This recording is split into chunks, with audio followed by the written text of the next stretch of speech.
Oh, this is a good song. What's up? Are we live? Are we on the internet? Does this thing still work?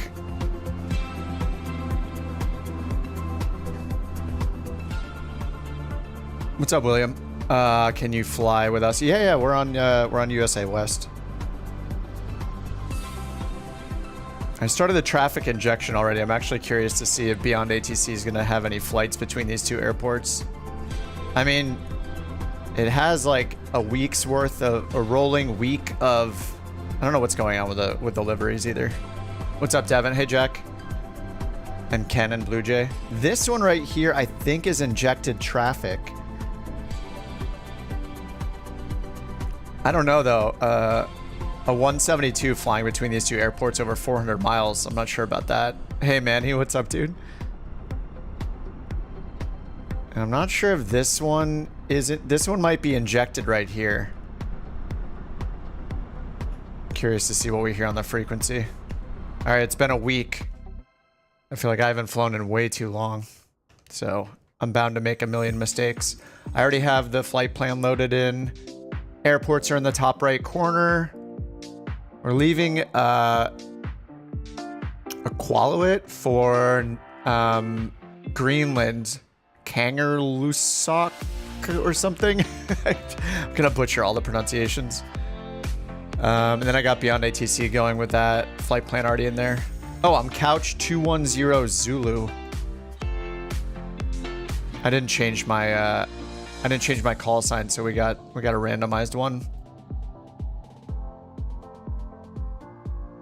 And I don't know if you guys saw, but we have Couch Captains in Beyond ATC now, thanks to the devs over there. If you want to hear Couch instead of Colt, you have to hit the little settings button and then choose this little option that says prefer VA call signs right here. So if you're not seeing Couch and you're running the CCX call sign or code, that's where you do it. All right. Looks like all we have here is a center frequency, so let's tune in there. Oh, it says frequency doesn't exist. Oh no. Wait, the frequency definitely exists though. It's showing it. And then there's a tower and a center on the other end too. It's the same frequency on both ends for the center, so I don't know, maybe these airports aren't kosher. Aren't supported. But I swear this plane right here, I don't know, whatever. It's fine. Our mileage may vary at these little tiny airports in the middle of nowhere. I mean, I guess this isn't a super tiny airport, but anyway, we'll see.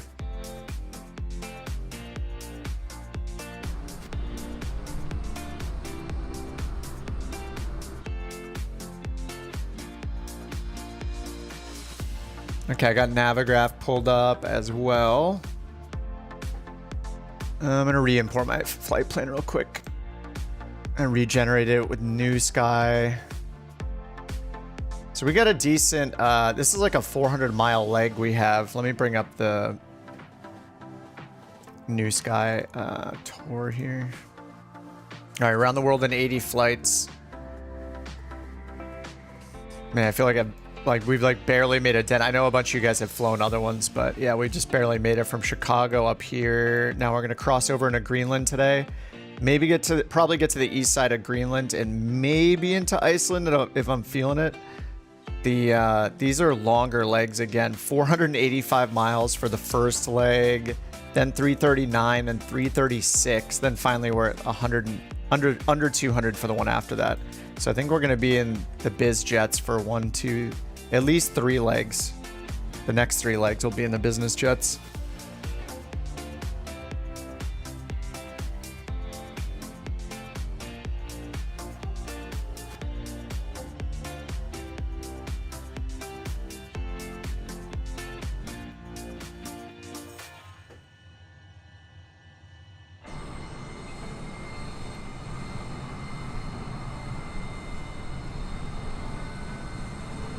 You've been running SI, Manny? Yeah, I don't trust them to make anything solid anymore.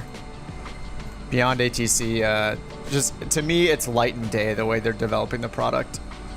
The two could not be any further apart from their from how they're approaching product development, and Beyond ATC is just way more solid. I feel like Beyond ATC doesn't really feel like a beta, and Say Intentions feels like a scrappy alpha every day.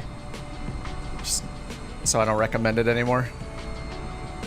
I haven't been recommending it for like a month because of it not enforcing anything until lately. It's super weird. Their priorities are super awkward. I think they're just trying to like do as much as possible to seem like they're doing a great job.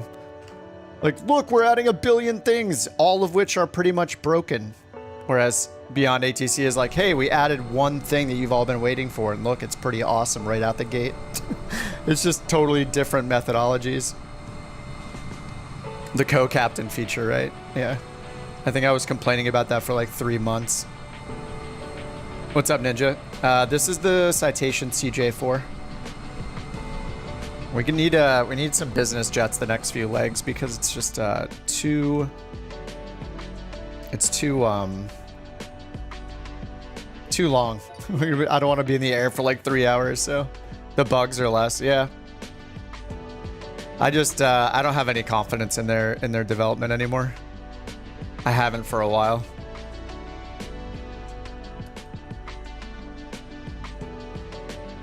It's just you never know what you're gonna get when you open it up, so I don't recommend it to anybody. As of the last couple months. E195. Oh yeah, I don't have the I don't own the E-Jets. I only own the freighter version actually. I'll get the other ones when they get in the marketplace. Good planes you can actually open the doors in. I mean, any third-party plane pretty much. But if you're using just if you're not using payware planes, then you're not going to get all the bells and whistles like you get in a really good payware plane if you're just using the default ones.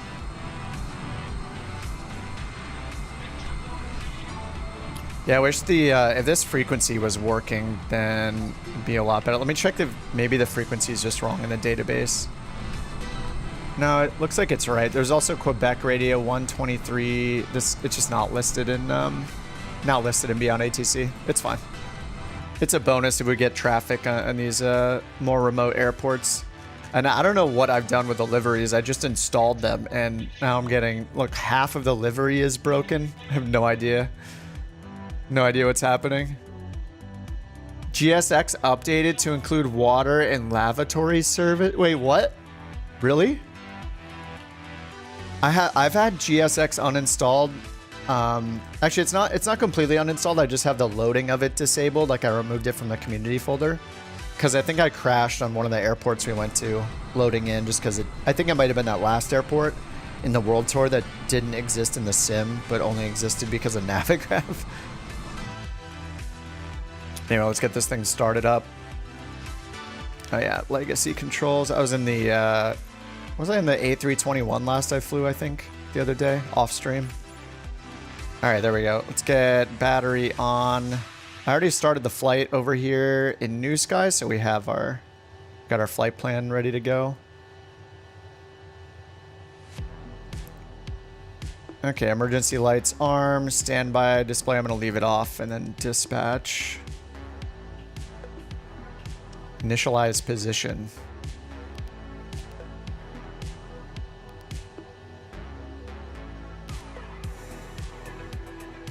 Okay, index, route, and recall. Okay, to BGSF, that's correct. Performance init.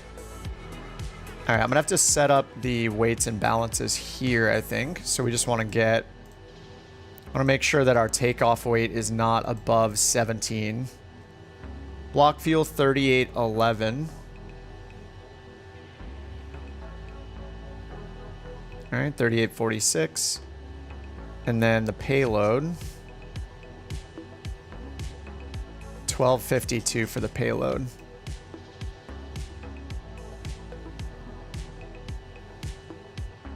Okay, 1259. That should be good. All right, we're running on the battery power, so why is my sim frozen right now? Wait, what? What's happening?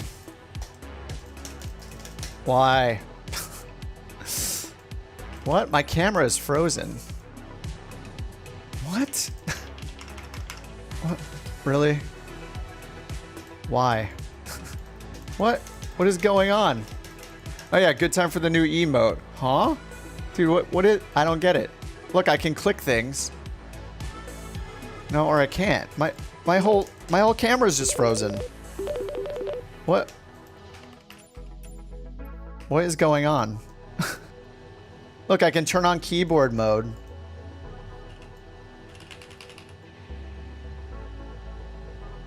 I can't click anything. What? Microsoft. Oh my god. Why is everybody so bad at developing software? It's crazy. We've been doing this long enough, right? Haven't we been programming things long enough where we can program things? What is going on? The whole, I can't move my camera, I can't change camera presets. It's just completely frozen. What?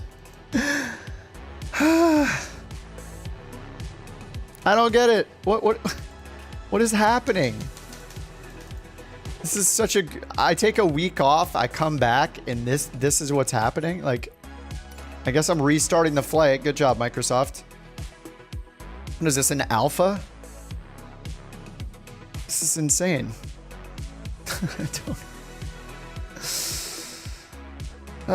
Developers.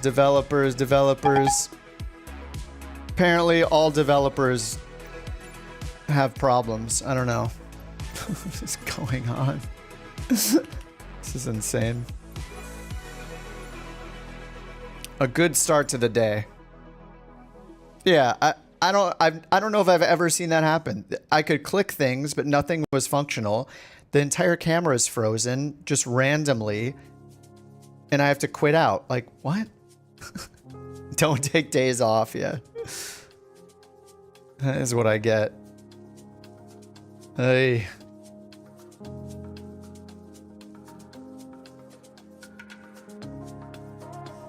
Apparently it's too much to ask that people create quality software in 2024.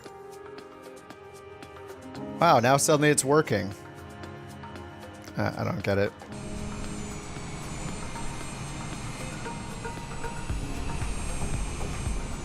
And my frame rate is like half of what it was. I don't understand this sim anymore. Okay, let's try again. Emergency lights armed, avionics, dispatch. And are we still tracking in New Sky? Still tracking in New Sky. No, I have to redo this. Okay, that was easy. Re-import beyond ATC. We're not gonna get coverage anyway, maybe. Beyond ATC. Maybe we'll see if it injects anything. Yeah, it did. Okay, there we go. Unless that's one of you guys that just hopped in this cargo jet. So it did add in a little bit of traffic. Though the frequency doesn't work. It just says frequency does not exist still. Okay, let's try this again. Alright, init position.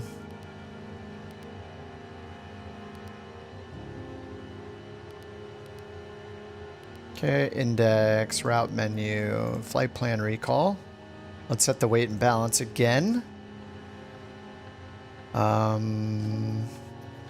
Fuel 38 and payload 1252.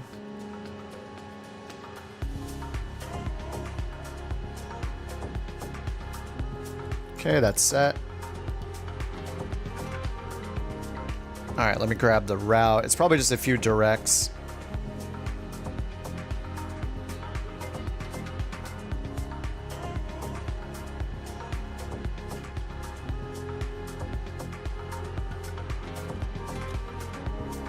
Okay, a direct can key, and then direct to a GPS coordinate, and then direct gigom, direct SF, and then direct to the airport. LL01. Gigom SF and then the airport. Okay. And departure arrival, we're expecting 34 on the way out. And then expecting runway 9 there. Ooh, just localizer and NDB approaches. Nice. Oh, there's an RNAV approach. Saved. RNAV runway 9. And vectors, we have Belzy and Doodip. Let's look at the RNAV approach over here.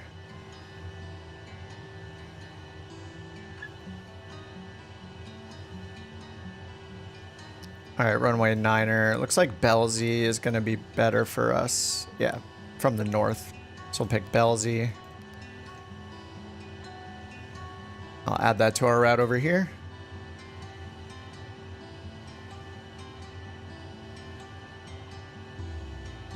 All right, there we go. Oh, actually, is Belzy better?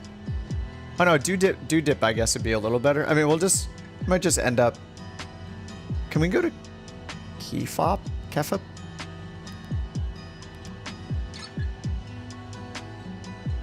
I'm gonna switch it to Doodip, but we're just gonna end up vectoring ourselves.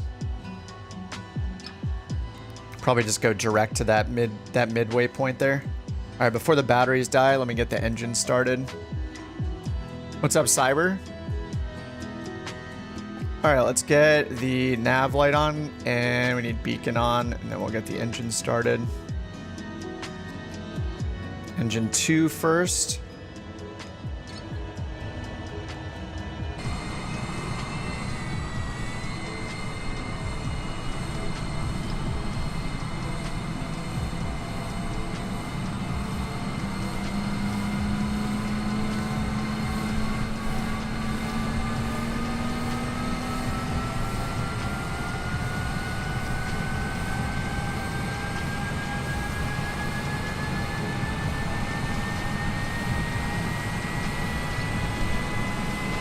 Oh yeah, SimFX on Thursday released the 777 immersion pack, so I did install that.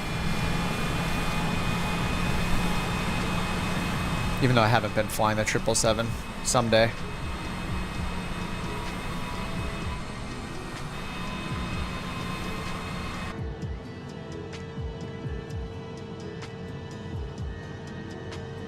Okay, and now engine 1.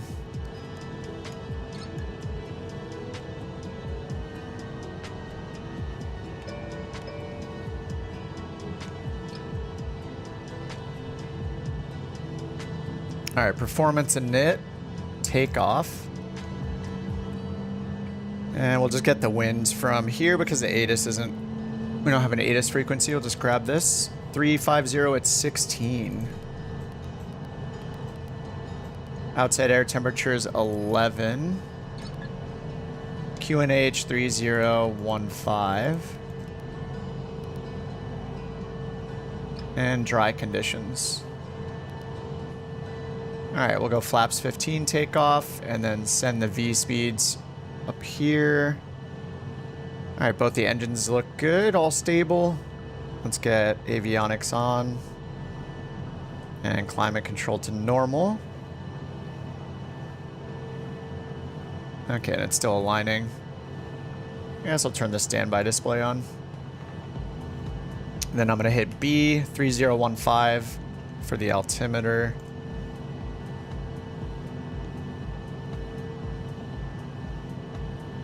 All right, let's check our cruise altitude. Expected is 41,000. This is not going to be a very scenic flight anyway. We're pretty much just over the ocean. Once we get into Europe, we're going to be flying lower and slower and smaller planes. So we're just, once we knock this out and we're over the pond, things will be much different for these World Tour flights. Oh, what's up, Ross? Oh, you're watching the G1000 stuff? Nice.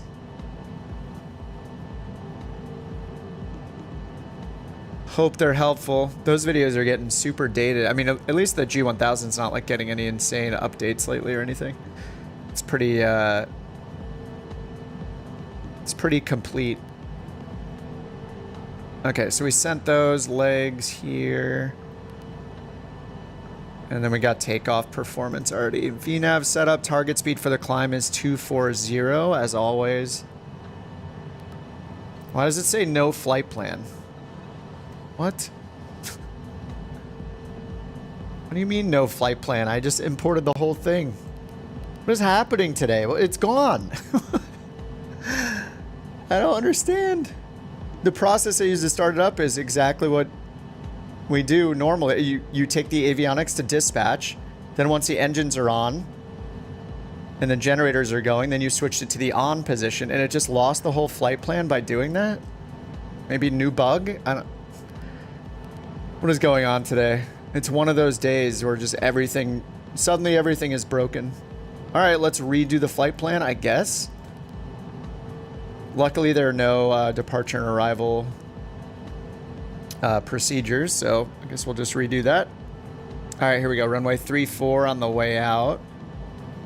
And let's try this again. Arrival, RNAV 09, DODIP, execute. Okay, we got the flight plan back. Now let's see, we still have the V speeds. Okay, rotate is 97, and then we're gonna climb out at 240 knots, so we'll go flight level change, heading mode. Flight level change speed up to 240.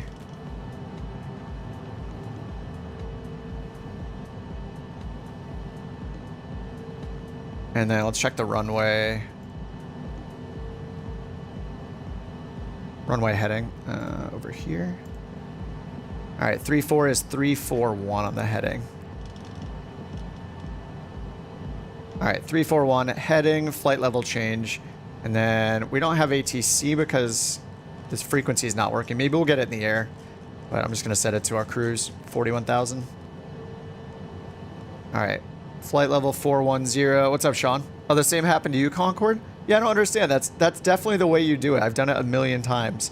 You start in the dispatch mode, which is gonna give you minimal avionics running off battery.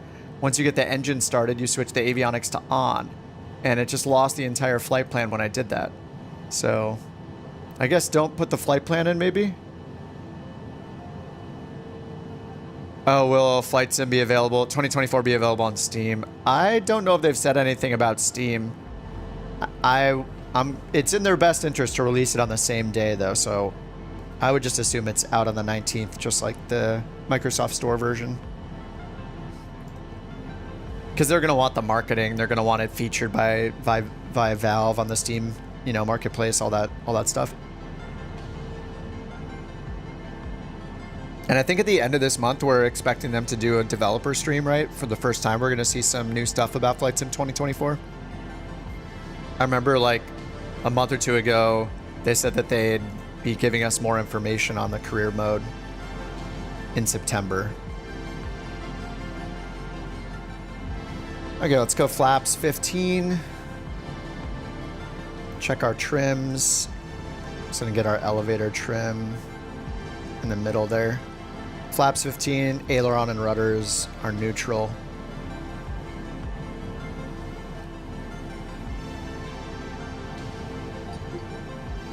Oh, wait, we're on. We're on ATC, yes. Oh, nice, it's working now. I don't know what happened, but now it suddenly works. All right, well, we'll have the co-pilot do IFR clearance. Zulu, request IFR clearance to Iqaluit Airport. What's up, John? Couch 210 Zulu, Montreal Center. Oh, there we go. Expect runway 34. Climb 6,000 feet on runway center line, then expect radar vectors Kenki. Squawk 4055. All right, 6,000, 4055. Expect runway 34. Climb 6,000 feet on runway center line, then expect radar vectors Kenki. Squawk 4055. Couch 210 Zulu. Couch 210 Zulu, read back correct. Start or taxi at pilot's discretion. Hold for release. Report holding short runway 34. Start or taxi at pilot's discretion. All right, I'm going to turn off Hold auto for respond, release. so I'll talk to them from Report now on. holding short runway 34, Couch 210 Zulu. Couch 210 Zulu. That's going to be a new one to say. I'll probably say 323 by accident a bunch of times. Forgot to change it in the SimBrief flight plan. All right, let's just zoom the range knob out here.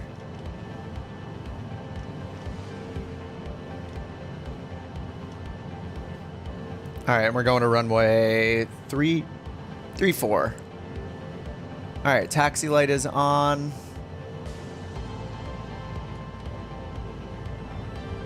Check all our controls.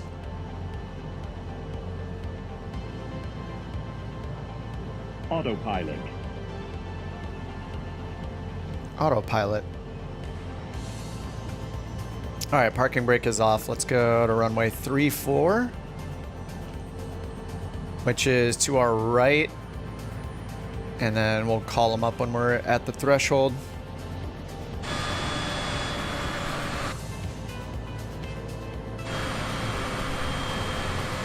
Whoa, how does that? I'm barely pushing my rudder pedals. It is very sensitive on the rudder there. Oh, let me check my rudder pedal settings. It does not seem right at all. Controls. Crosswinds. There we go. Sensitivity.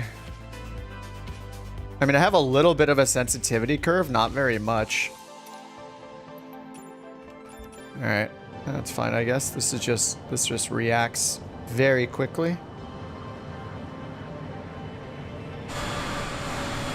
All right, Couch Regional on the way.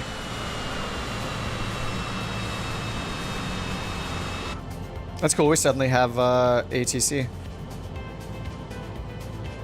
Pretty sweet. That frequency wasn't working at first, but now we're getting Montreal Center.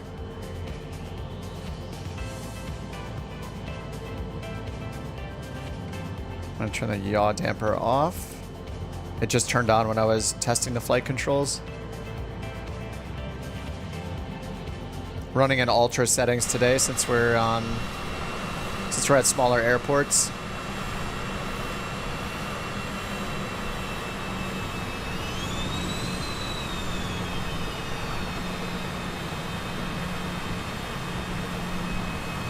Oh, you're new to the sim and only started last Monday. Nice, Ross. Welcome.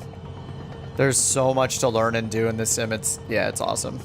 Just make sure you're in whatever you're doing, try to just enjoy what you're doing, you know?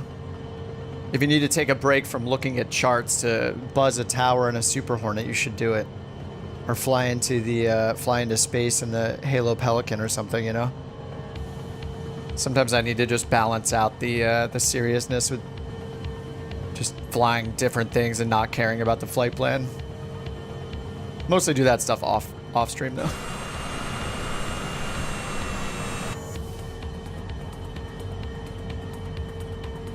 Alright, I'm Couch 210 Zulu. Alright, pitot static. Turn that on. Gets rid of the warning down here.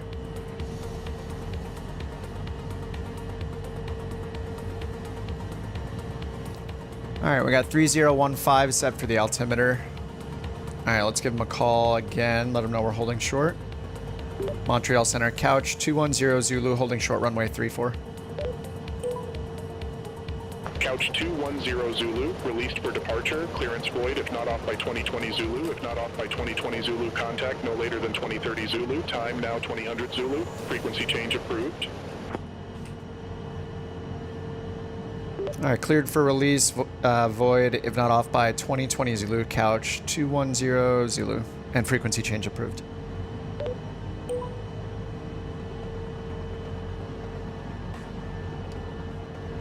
Alright, parking brake is on. I don't know, can we use this radio frequency? There's Quebec radio 123.275. That'd be the CTAF frequency. I don't think it supports CTAF. Yeah, we're just going to stay on with center then. Oh, what's up, Joey? You bought the turbine Duke, spent 2 hours trying to start it, realizing you left the engine covers on. Feels bad. There's been so many times where I try to like pull back from a gate or something and I forget that the chocks are still on. What's up, Standard? No, I took like a couple days off after the weekend. I wasn't feeling super great. Then I decided to go get the flu shot.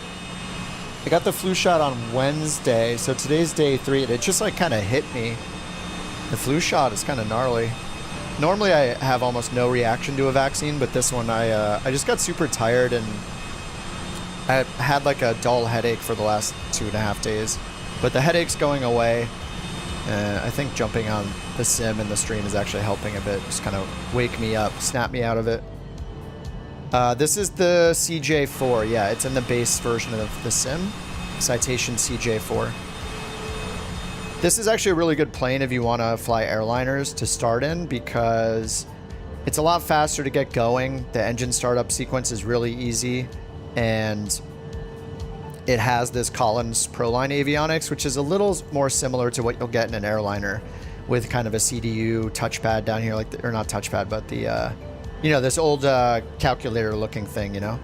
It's like more old school looking if you're used to Garmin's. So this will get you more of a feel for how the airliners are. It's a nice step. Is it easy? It's pretty easy. I mean, you'll need to look at a tutorial maybe, or you can just watch me do it when I did it. Like, it has SimBrief flight import through the index menu here. You go like index and then page 2. You can go to settings and you can put in your SimBrief ID, and then that'll make it when you're on index route menu, you can hit flight plan recall, and that'll pull in your latest SimBrief flight plan. But just like with airliners and a lot of the other avionics, you still have to put in any departure and arrival procedures on departure arrival. But yeah, if you have any questions, let me know. I'll be flying this 2 or 3 legs today. Turbine Duke made me realize how much I liked using VNav. Oh, and flight level change? Yeah. Yeah, I think you can use... Oh no, the Turbine Duke doesn't even have VNav at all, does it? Yeah. And I think it just has like a pitch hold or IAS hold. It's been a bit since I've flown the Turbine Duke. But yeah, it's kind of nice to have those limitations. All right, let's go ahead and take off here. Taxi light was on. Let's get landing light on. Taxi light's off. Strobe is on. All right, so we're taking off runway center line until 6,000 feet. Flight level change is set. 240.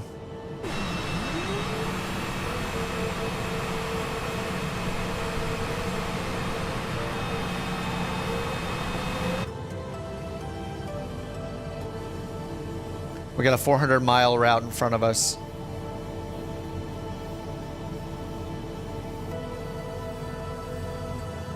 You can rewind, Blue Jay, you can just rewind the live stream and look at what I just said and step through it and then click the live button to come back into the live time. That's the nice thing about YouTube is you can rewind during a stream. Okay, and we're going to expect direct to Kenki at some point. He said he's going to vector us, so we got heading, flight level change set, flaps are 15, so let's hit toga power. All the way up to toga. This only has a toga, climb, and manual detents. All right, rotation is coming up. I can't even see. Oh, we already hit it. We already hit our rotation speed. It was like 100. It was a little under 100. All right, positive rate, gear up. This thing is such a rocket. I always forget. Whenever I fly this, I feel like it's just so agile. All right, and we're waiting for the flaps 15 detent to come up there. All right, flaps up.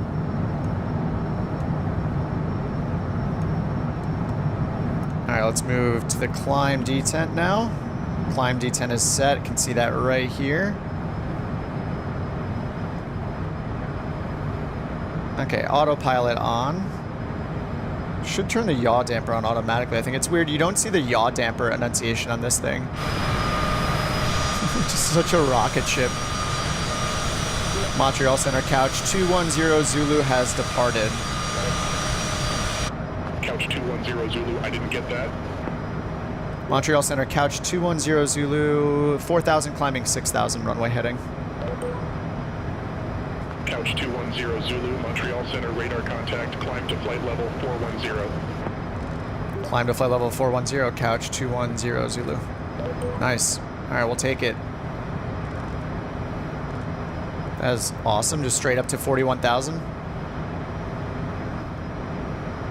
And we just climb at 240 all the way up, flight level change mode. All right, already at 6,000 feet. 4,400 feet per minute. Feels good. Maybe not to the passengers, though. Popping, their ears are popping, maybe. Who knows? Okay, and then we're going to get vectors Kenki at some point. We're still on runway heading, though. I'm going to give it like 1 minute to see if they turn us. Sometimes we have to nudge them by saying we're ready for our heading to our next fix. They did say to expect vectors, though.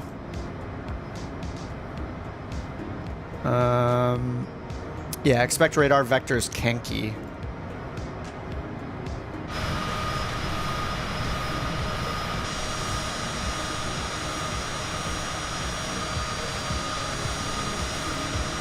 If you like these avionics but want to go slower, there's a mod that puts the system...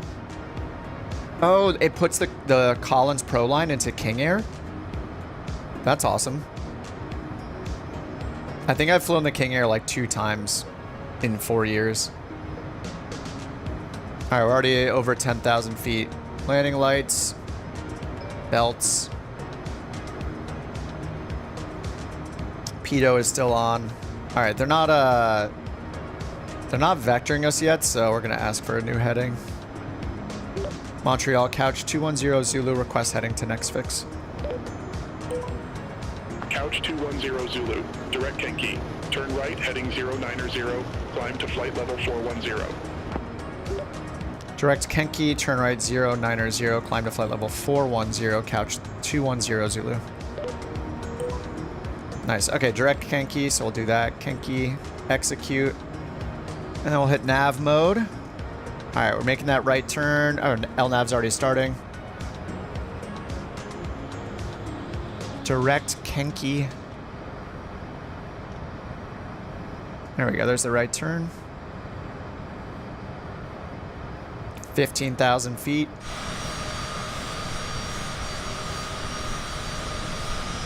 All right, goodbye, Canada. We're on our way to Greenland. Greenland. All right, 16,000 feet and 3,400 feet per minute.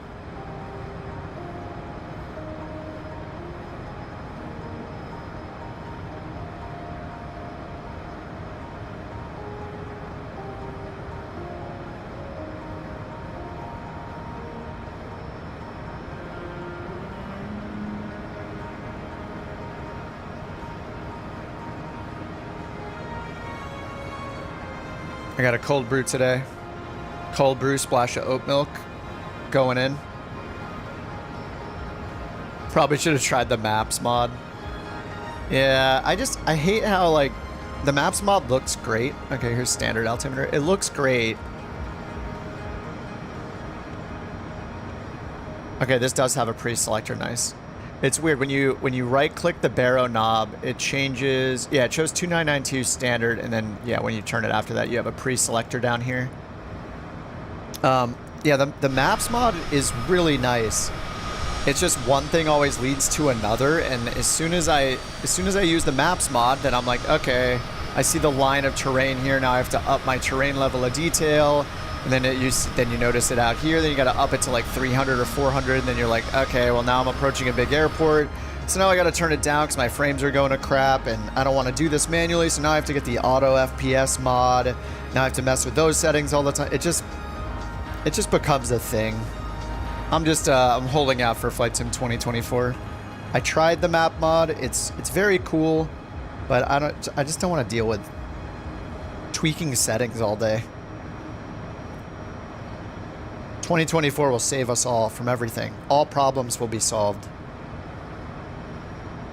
The only livery you fly with is the couch lip. Me too. Heck yeah.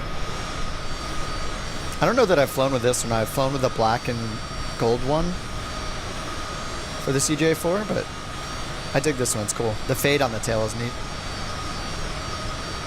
Lear 35's at 26,000 already. Yeah, we're at 23.5. Yeah, the Lear is insane. I would fly the Lear, but I haven't taken the time to learn it. I think I flew it one time when it first came out. It was fun to fly, but it also kind of felt like kind of low quality on the inside. I don't know how to describe it.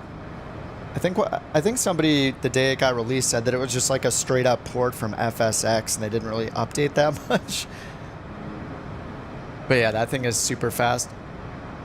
I also don't want to spend the time tediously going through all the checklists on something new on the stream when we're doing the world tour stuff. I just want to get in and go. So I pick what I'm more comfortable with. Second or third time flying, good luck. Yeah, Jewel is in it too. Is in the Lear. Recommendations for mice for your PC. I mean, I'm probably, unlike most people, I still use a wired mouse. I think I would like a nice wireless mouse. I used to have one. I forget why I stopped using it.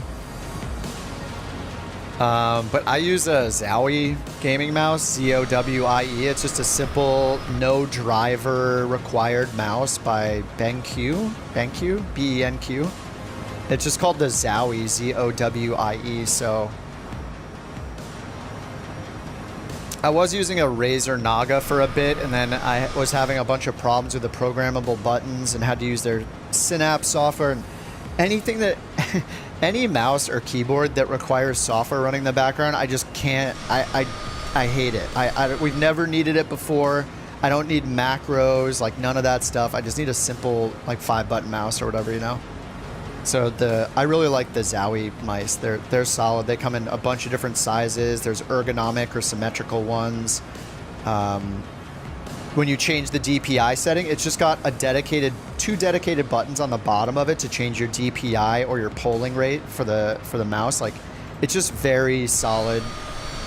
I don't know. I'm a fan of the Zowie. But yeah, the Zowie, they also have a wireless mouse, but I haven't tried it yet. It looks like the reviews were kind of mixed, but I haven't done too much research into the wireless one. I would consider it just because I've liked the wired ones. Yeah, I'm a big fan of driverless mice and keyboards, like, and ones that don't require software running in the background. You guys know I hate having tons of stuff running in the background if I don't have to. Just as little as possible. We're already up at 30,000 feet.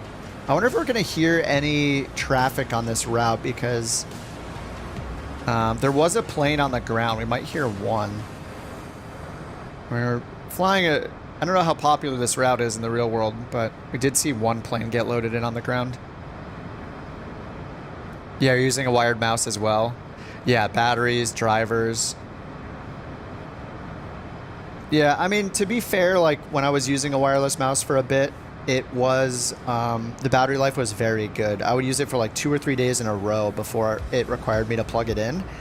And when I plugged it in, it just became a wired mouse. And then when the charging was done, I just unplugged it. So I didn't have any downtime using it. And there were no batteries to replace, or there was a battery you could replace. You could just pop it open and replace the battery.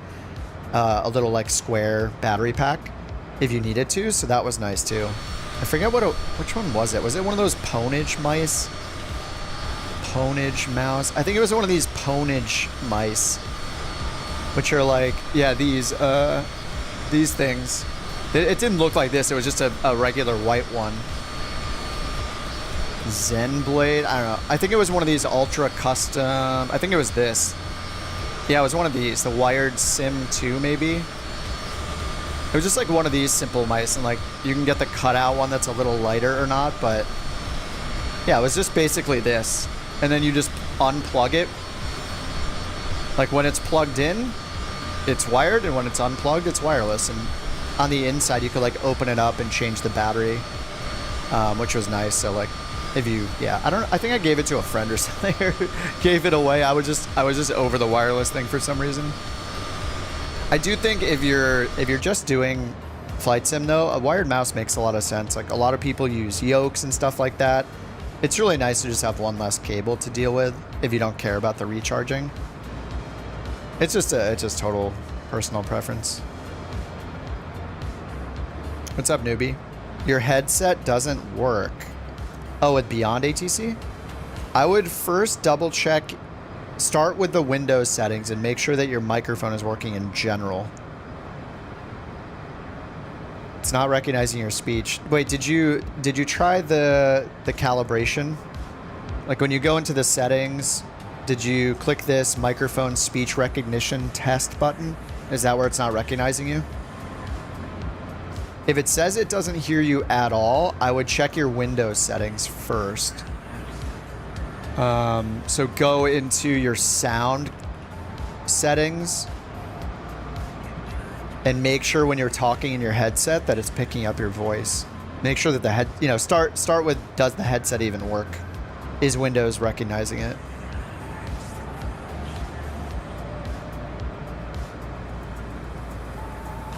Rechargeable mouse that needed a cradle to recharge. Oh yeah, I agree, Jewel. Yeah, that Ponage one or whatever. I mean, I didn't try any others. It seemed fine. It was really nice that you could just plug it in and keep using it.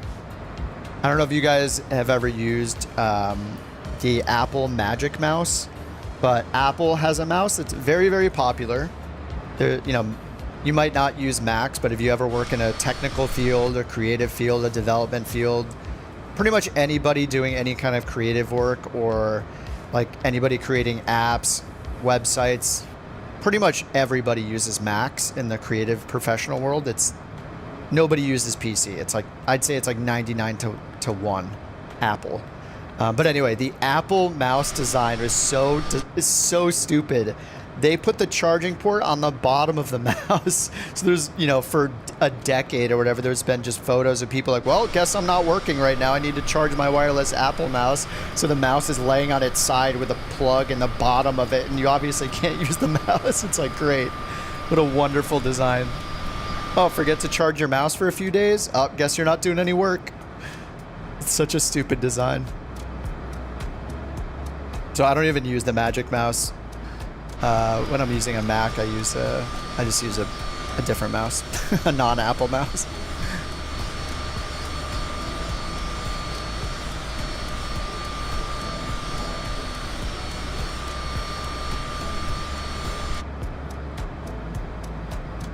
All right, 2,000 feet to go. Mach 0.62. I didn't even check if that's our target VNAV. Oh, 0.64 is our target speed. We're going 0.62. So I could turn our speed up to 0.64 here with that FLC speed knob right here. All right, 0.64 is what we're supposed to be climbing at. Actually, are we even going to climb at 0.64 though?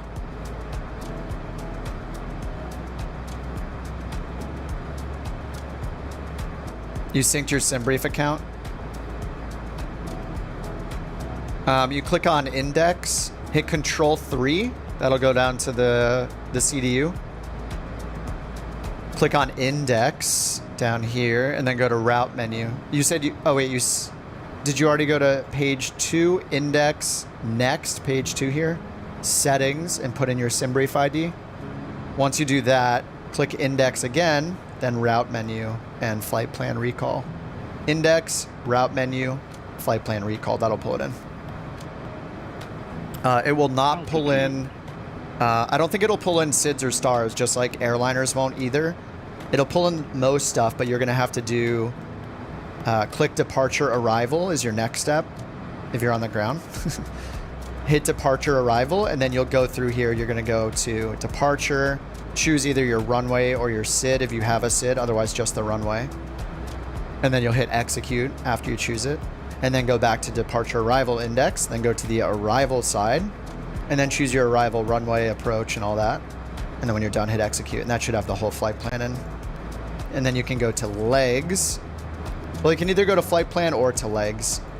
If you go to flight plan and you page through with next, it'll include any airways you're on, but otherwise you can just go to legs to get all the individual waypoints.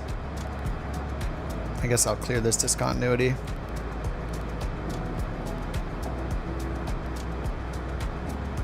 No problem, dude. Yeah, the CJ4, I think is really the only option if you don't want to get a payware plane. Like, this is the best way to get into airliners, in my opinion, is, yeah, do the CJ4, there's a lot of overlap between how you use the ProLine avionics here and what you'll use in a Boeing or an Airbus.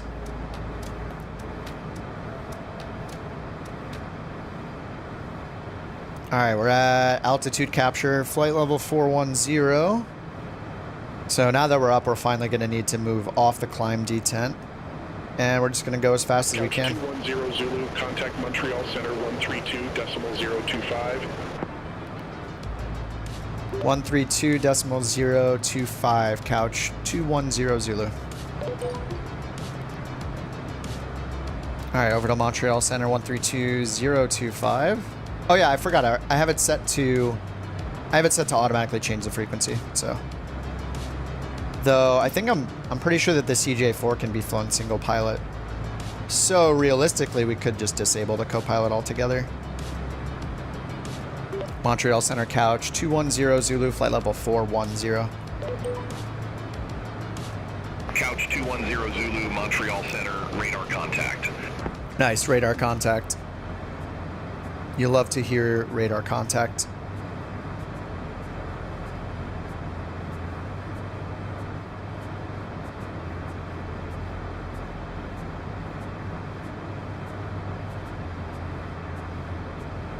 Let's see where we are on the world map right now. All right. We are leaving Canada soon. A lot of time just flying over the water here. We'll have some stuff to look at off the left wing in a bit.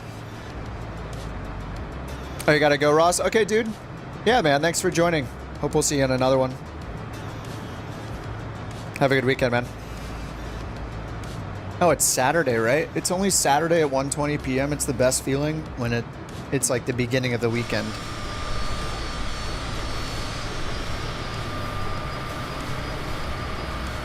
I guess we don't see the blade spinning on this plane. It looks just completely still on the inside there. Maybe on the front? Oh, just on the front. Okay, yeah, we do. Sorry, my bad. The back is just static. I'm dumb. Okay, yeah, there we go. Why would the fan blades be at the back of the engine? It makes no sense. Earlier when I was starting up, I was staring at the back. I'm like, oh, they don't move. Yeah, they don't. They don't move. How does engine work? How does turbine work? I don't know. Don't ask me.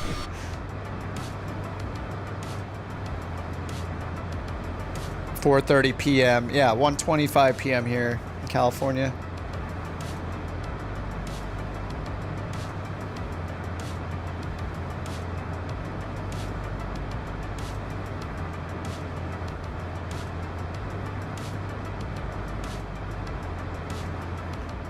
And this is only leg 7? I think this is leg 7.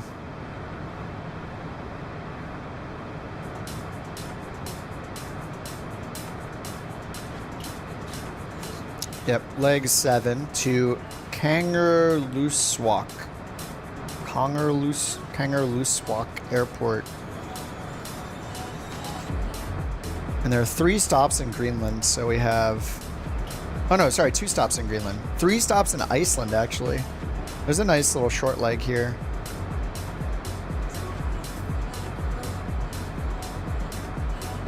Yeah, here's our current leg right here. And then we have about 1 million to go.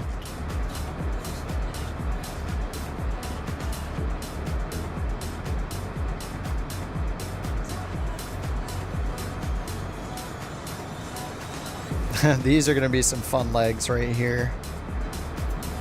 Might need to be in, well, I guess we'll just be in the Citation. We don't have any airline options. Any airliners for this? 10:30 p.m.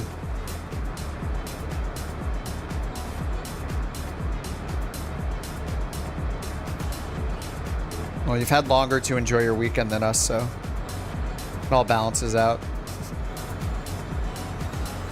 Oh, did I put this in standard? I did not. Oh, yeah, this doesn't have a standard push on it, huh? Yeah, we just have to turn it ourselves.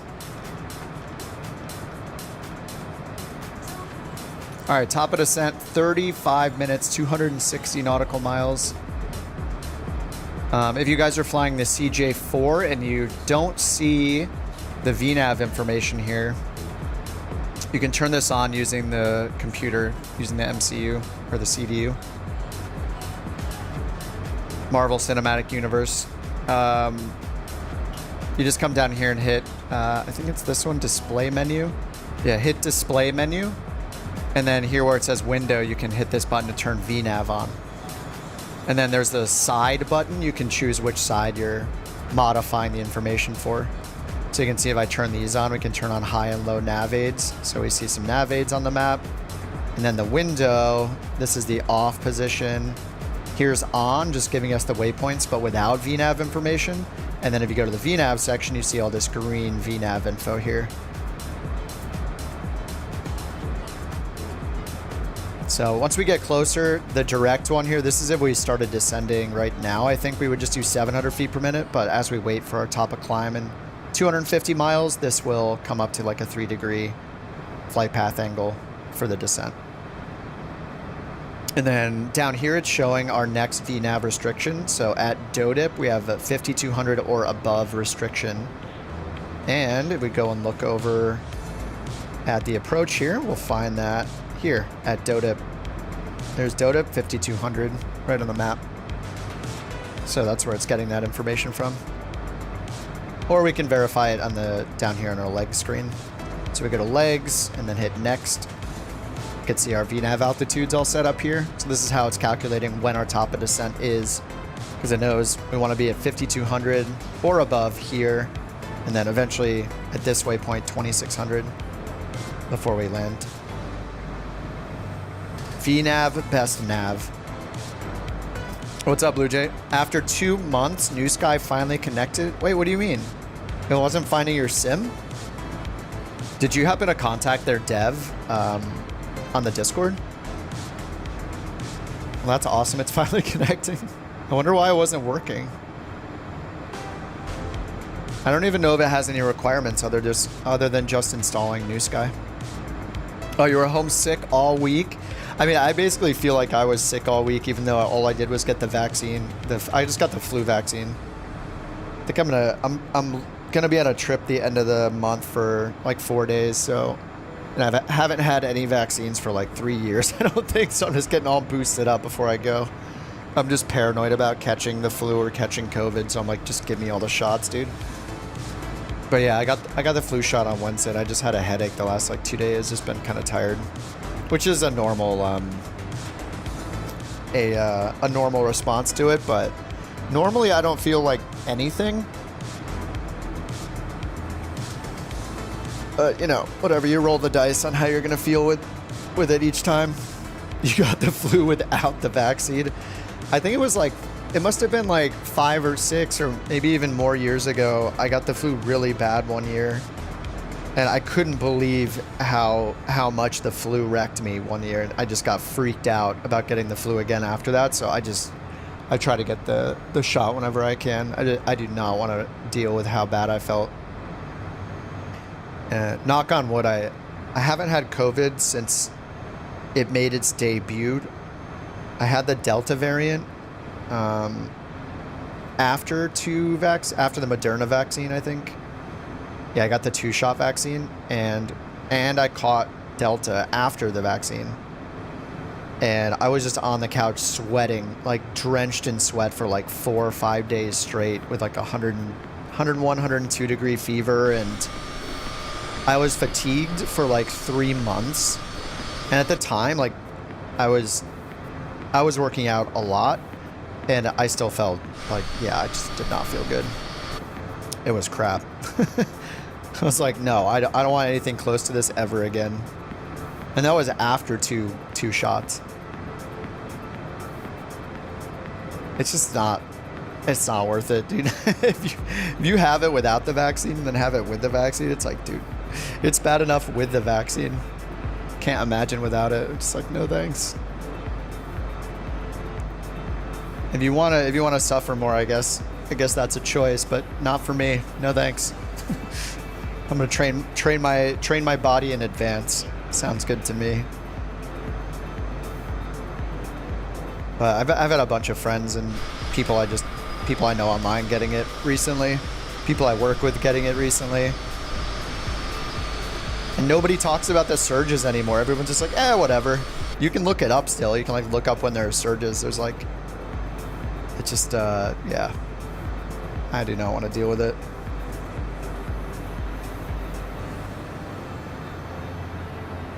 I had the phantom smells happening. It was the weirdest thing.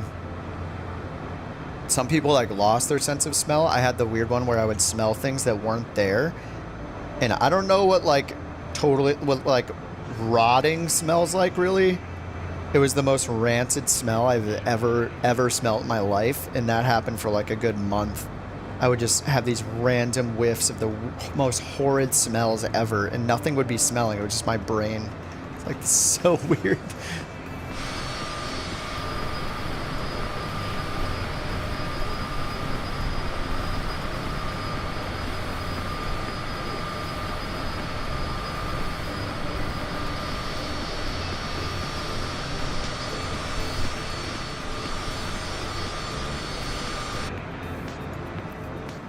All right, 29 minutes, top of descent.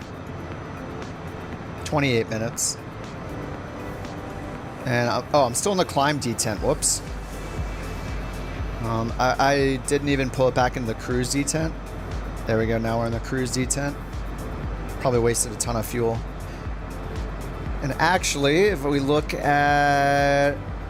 Let's see what our expected cruise speed is up here after top of climb. Mach 0.76, 0.76. Okay, it's expecting 0.76, which is actually what we're right at 0.76. All right, turning left to our next waypoint, LL.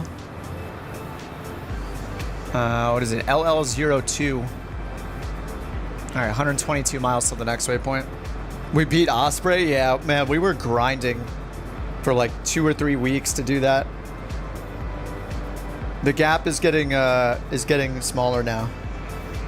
Like they're within like 50, 60 flights of us now. Or what, 53 flights away. But yeah, I mean, I was just going hard for like streaming every day for like 3 weeks, so. For the first flight, how long? It's just 1 hour. One flight, 1 hour. Oh, top chat, yeah. Top chat. Yeah, mine's on top chat too. I need to switch it to live chat. I don't know that it's hiding any chat messages.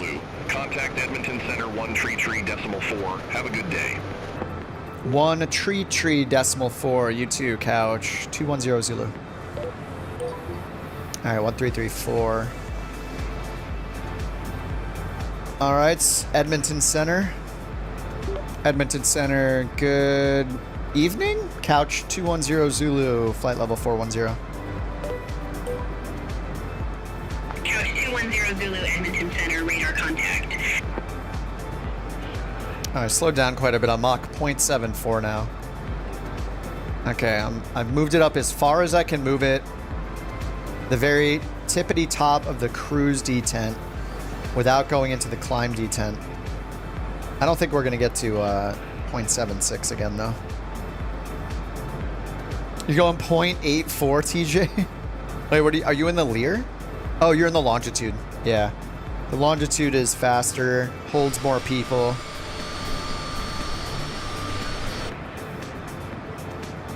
Get all chats? Why does it I think the top chat probably doesn't apply to this channel because there's only, like 50 people, 100 on the best day ever for my stream. So it's probably made for, it's probably just made to cut down on some of the noise if people are spamming emotes in huge channels so people can just pay attention to the actual, like, if you could even call it the substantive conversations that are happening, if any. But yeah.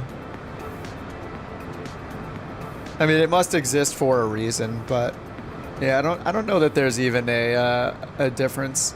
Yeah, it just says top chat description says some messages like potential spam may not be visible.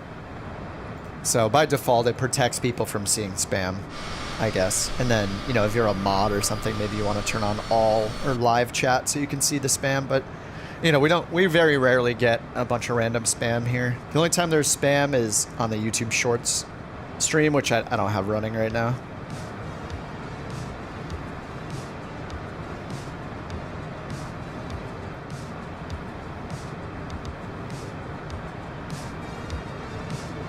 Oh, we're gonna pass a longitude?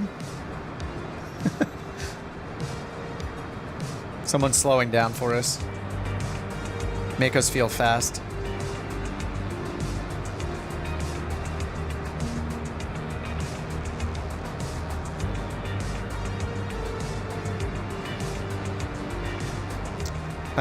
New Sky does have it. Try typing, for some reason it doesn't let you search on the code of the plane. I think just try typing in Vision Jet. I think it's called the Josh. But yeah, we definitely have a Vision Jet in there.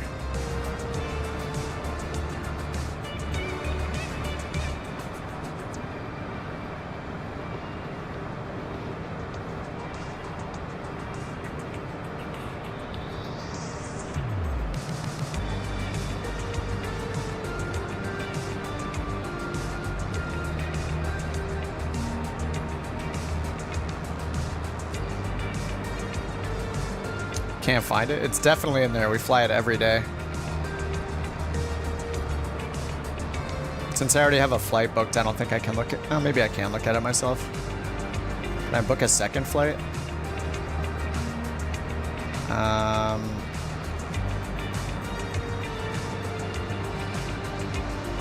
SF50. Okay, it shows up right away. There it is.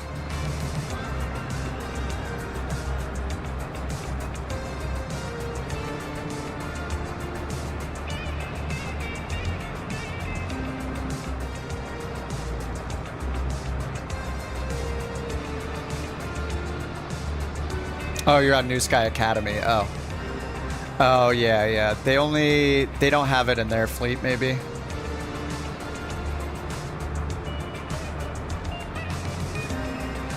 I'm guessing people need to ask them to add it. Yeah, you could just fly something else. Just fly like, it doesn't, like whatever you're comfortable with. Even if it's a slower plane, as long as you do 1 hour, one flight, you're fine. There's not even a distance requirement. It's really, we set the requirement to require people to have one good flight before they join the VA, just so you can learn what it will ding you on. So, like, what lights need to be on at what time, you know, how harsh the centerline rules are, that you're not over speeding, or you just, you know, just a quick filter basically to make sure you know how to fly the plane. Before you hop into the VA flights. But yeah, we just have it set to one flight. Oh, you got it working, newbie? Nice. Yeah, it could have just been that like your default sound recording device wasn't set or something like that, or the volume wasn't turned up enough, all those kind of things. But that's awesome you're on Beyond ATC.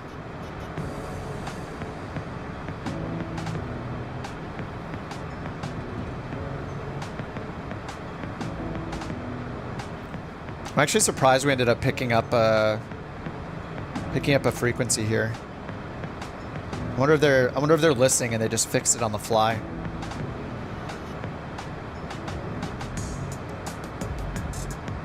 But yeah, they had a couple patches since last week. I think I flew last Saturday, right? And that's when we did. And that's when I did the traffic stuff. Let me see. Since then, yeah, they had a few updates. I think that was on the 7th. Yeah, that was on the 7th. So after the stream, they updated the airlines and they added us as couch captains. Reports, let's see, they say they continued fixes, more fixes, then another patch on the 8th, fixes. More fixes. Then on the 9th, they released full turnaround support for arriving aircraft. So you could watch a plane land, go to the gate, do a full turnaround, and then depart again for another flight, which is really cool. More bug fixes. And then at some point, I remember on Saturday, we were having a bunch of issues where we were like landing. It was basically landing on the wrong runway every time, like the opposite one. And I think they fixed that as well. There was there was definitely a patch note that said something about addressing the runway choice. Yeah, fixed runway assignment direction issue if all runways were low crosswind or crosswind statuses. So it sounds like they fixed a bug for choosing the runways. Yeah, and then let's see, on the 11th, they added more premium voices, more fixes for traffic. Yeah, just tons of fixes. And then again, 2 days ago, another update on the experimental branch, continued fixes for fatal errors. So like, this is just like, I don't know, when Beyond ATC says that they've fixed things, when I read that they've fixed things, I'm like, oh, cool, they've fixed it.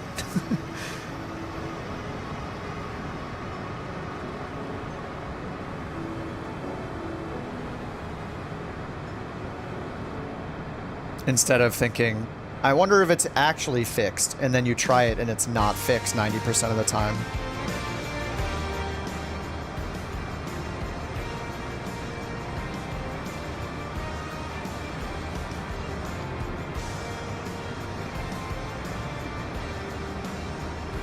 I don't think I've heard any traffic on here though. I have it set on traffic level of 6 out of 10. I think for the next flight I'll up it to 10 just to try to increase the chance that we have a flight going between our next two airports. We're just going between Greenland and Iceland. I don't know how many real world flights, how often there are flights between these places.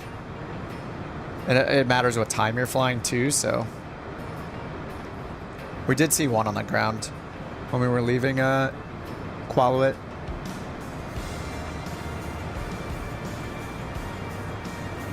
All right, top of descent, 19 minutes, 134 miles.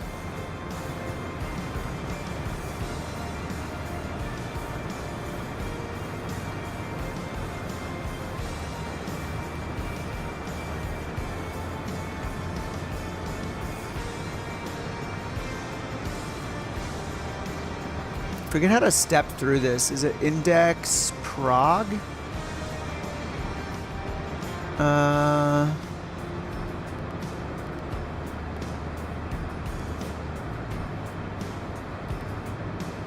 Oh, MFD advanced. This is it. Next waypoint. There we go. That's right. So we can zoom all the way in with the range knob. And then, yeah, we can click on MFD advanced down here. And then that gives us previous and next waypoint.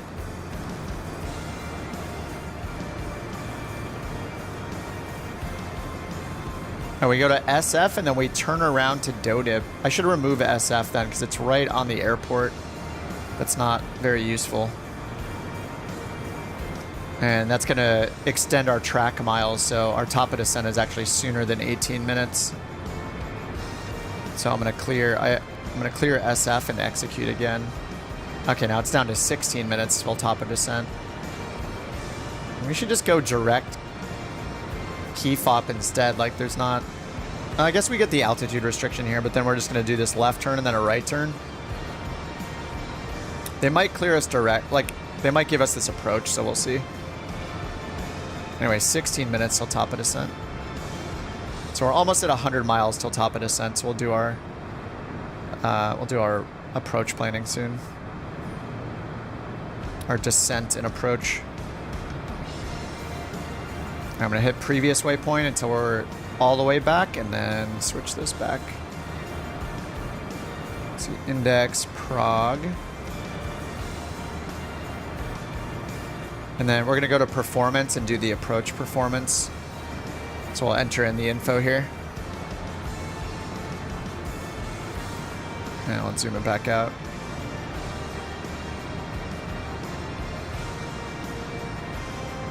Are you taking off, Blue Jay? Yeah, when you take off, like, it's pretty simple in the CJ4. Just set, the modes I would set in the autopilot are set flight level change and use the speed knob to change it to 240. You just leave it on 240 for your climb. And then either use heading mode with the runway heading initially, or use nav mode if you have a SID that you need to follow and you're not getting vectored. But if you're flying runway heading, yeah, just do heading mode. And then once you take off, you know, gear up, positive rate, and then... Oh, you're using the 320 Neo. Oh, no, okay, okay. I thought you were flying the CJ4. A320 for the new sky, yeah, nice. Just make sure you... one of the big things is making sure you're using your lights at the correct time. So before you turn on the electronics, you want your nav logo light on before you even like... Just when you turn the batteries on, basically. And then... 210 Zulu, Edmonton Center. Oh, that's us. Expect radar vectors, RNAV, runway 09er. Expect vectors, RNAV, runway 09er, couch 210 Zulu. Nice, okay, we're getting the RNAV runway 9er. And then the other thing is before you start an engine or push back from the gate, make sure you have the anti-collision light on. Beacon / anti-collision. I think in the 320 it's called the anti-collision light. Make sure that's on, otherwise you'll get dinged for that. And then whenever you enter the runway or take off, make sure you have the strobe light on whenever you're on a runway or anytime you're airborne. Those are like the three big ones. Yeah, beacon. Beacon, anti-collision. That needs to be on before pushback or before any engine startup. If you just forget those, you'll lose like a whole new light. Runway turn off light. I do runway and landing lights when I'm entering a runway. Before takeoff, basically. So strobe when you're on a runway or about to take off. Landing and runway turn off lights and nose light when you're like lined up, when you're lining up and taking off, like when you're about to take off. And then you turn those off at like 10,000 feet. I don't think it dings you right now. I think New Sky doesn't ding you at all for taxi lights or landing lights or runway turn off lights or nose lights. Any of those main lights, like for landing, takeoff, I don't think it dings anybody for those yet. I think there are too many differences between planes, so it just ignores that for now. But it definitely tracks the beacon and the strobe. Beacon before any movement or engine turn on, and strobe for any time you're off the ground. Zulu, turn right heading 100 vectors for Kangaroo-Sawak. Turn right heading 100, couch 210 Zulu.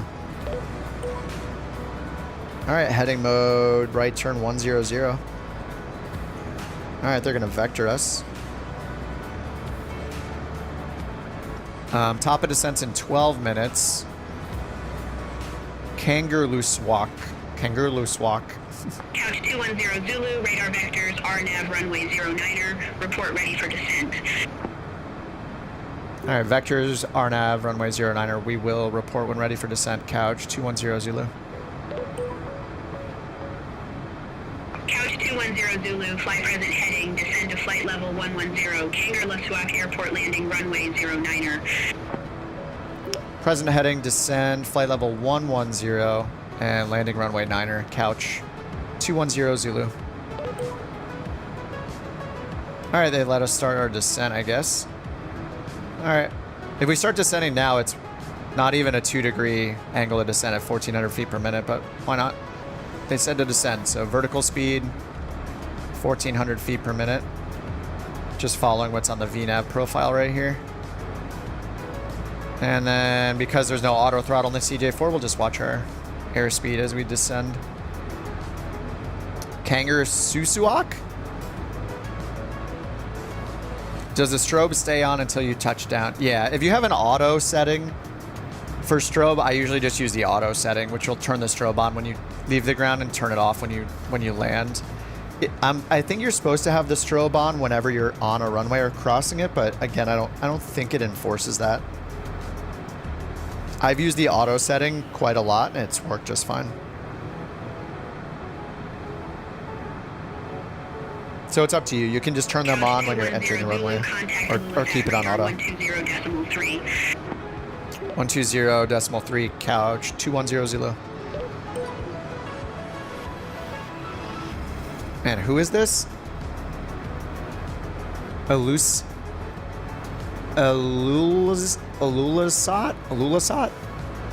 I guess. Lulasat radar, Couch 210 Zulu, flight level 400, descending, flight level 110. Couch 210 Zulu, Ilulissat radar, radar contact.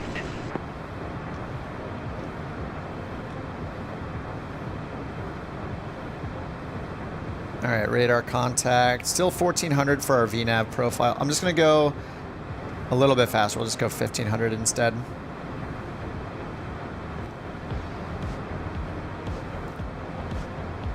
Okay, let's look up the... Actually, let's try to get the ATIS and see if one's available. All right, here's the approach plate. Approach, tower. I don't see an ATIS frequency up there. How about here? No, we just have tower. All right. No weather information.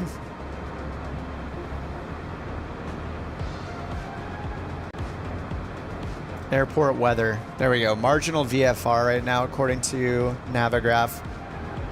Broken at 2,600 feet. So we got 240 at 3 knots. So we're going to put this information in here for approach. So we hit performance and then approach. All right, so winds 240 at 3, 240/3 up here. Outside air temperature is 6. Very cold. Okay, and then QNH is 1011. And it converted that for it. Actually, how do we switch to metric in this? Let me check index, page 2, settings. No.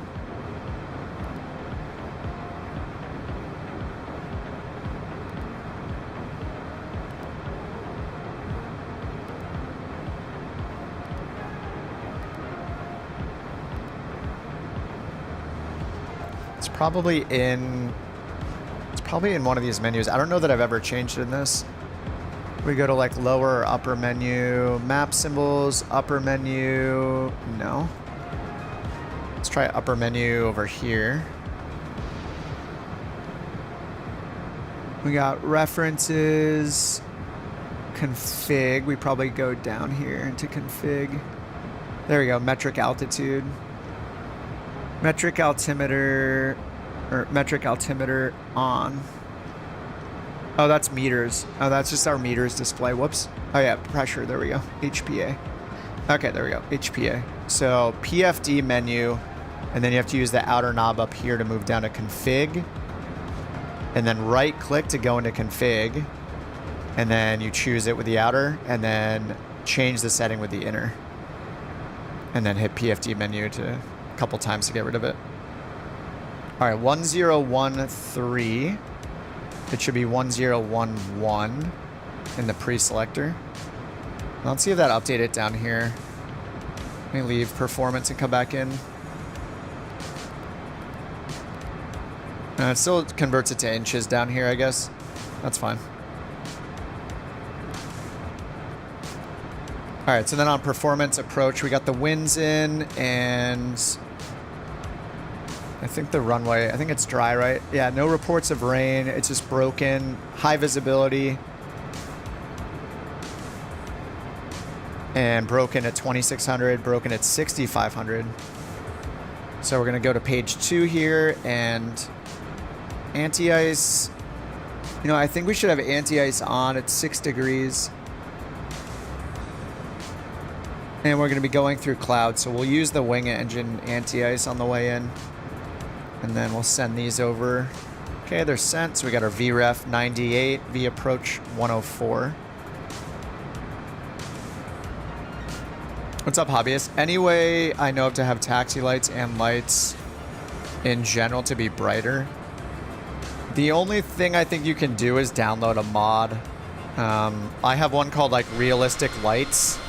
I think there are 2 different ones in the marketplace if you want to get better lights. I forget which one I use. Is it like the Zintech or something? Realistic aircraft lighting or something like that? You could try one of the mods. I don't know that it's going to make them... you could just look at the screenshots that they show. Like,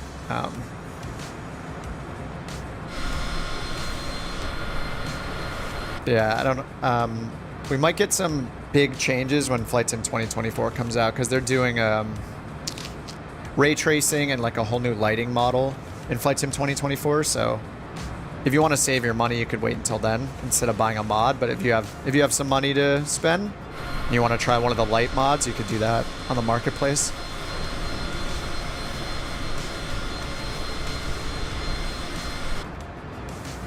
All right, how's our descent going? 1,300 feet required. We're going 15. I'll bring it up to 14 then.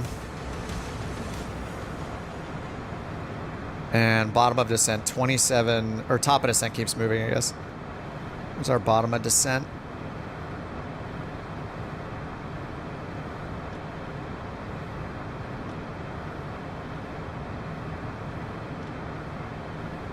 At Gig'em, we're supposed to be at... Oh, no, it's Dodip 5,200. At Gig'em... Let me look at the chart again for Gig'em. Is it just our en-route waypoint?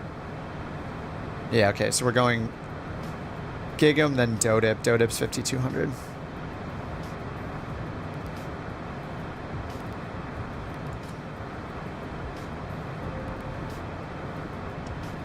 All right, let's check the chart.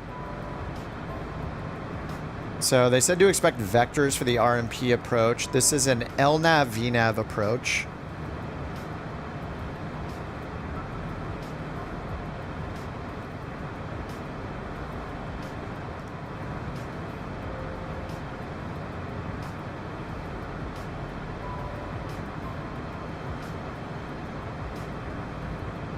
How do I find our CG minimum 5.0, minimum 4, minimum 2.5? I'm just going to go with the lowest. Like, generally, we can do the lowest. And what are we, a Class B in this thing? 1110 for Barrow minimums. Refs, Barrow, 1110.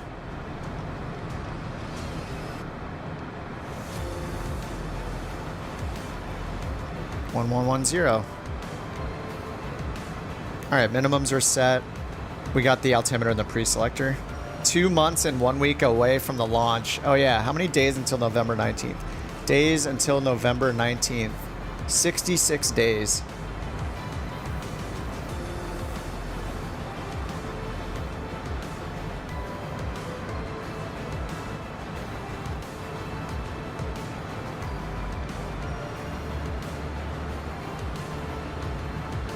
All right, 28,000 feet. We're going to level off at 11,000 so far.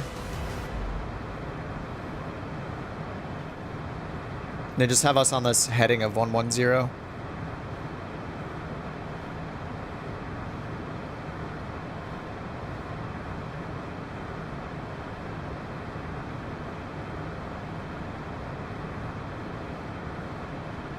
It's going to be exciting to see the first Microsoft Flight Sim dev stream.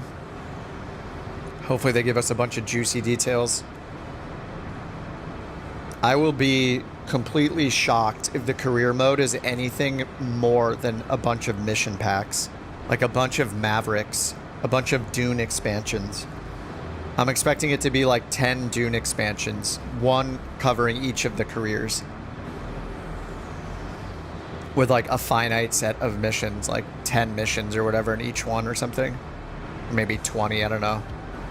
Like a mega pack of missions. If they do some full-fledged like career mode where you like earn badges and type ratings and stuff like that, like I will be absolutely shocked.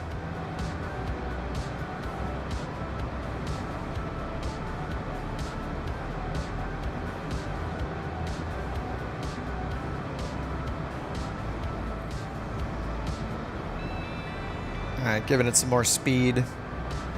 And go a bit faster.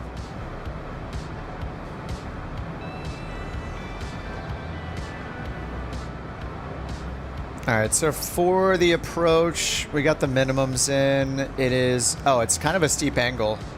3.44. And then ultimately we'll be down at 2600 by SFF09. And then we'll continue our LNAV, VNAV, our VNAV descent down to the MDA. MDA is 6.7 miles from the threshold. I'm gonna go down to about 1,000 AGL. Airport elevation's 165.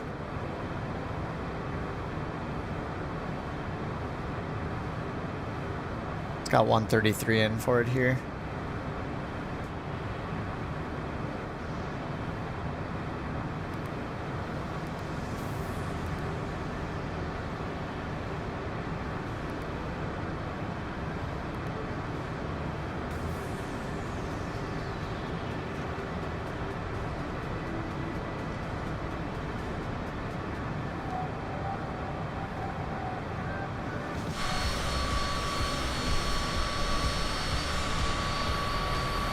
Engines rolling up. Nice. Good luck, Blue Jay.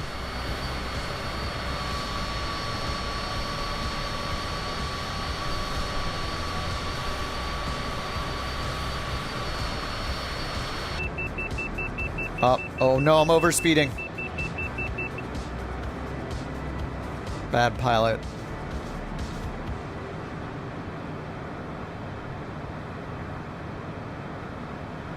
Oh, I hope I didn't get dinged for that.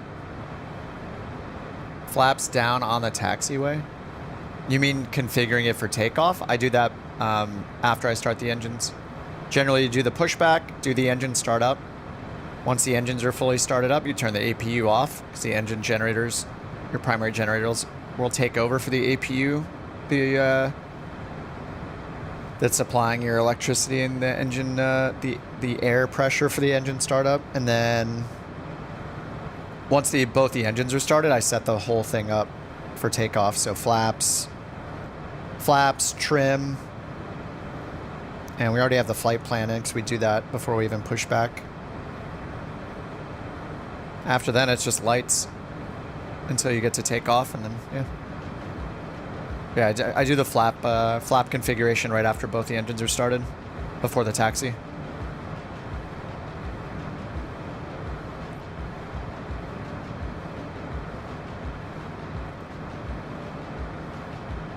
All right, 22,000 feet-ish.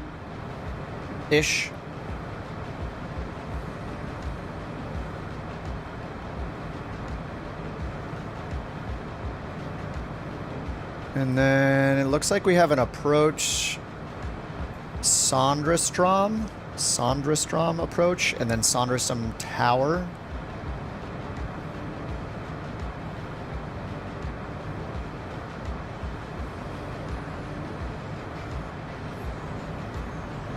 Looks like our MSA is 5,200 based on the IAF, or 4,000 if it's based on the intermediate fix.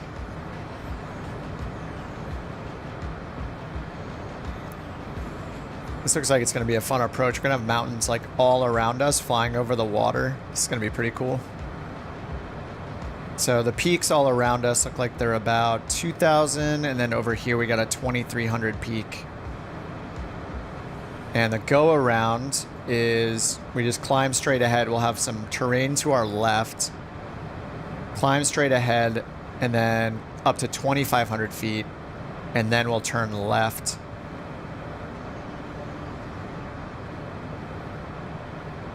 To key fop, which is pretty much back to where we started, and hold there at 4,000. So 4,000 is our go around, but we go up to 2,500 before turning so that we clear all this terrain to our left.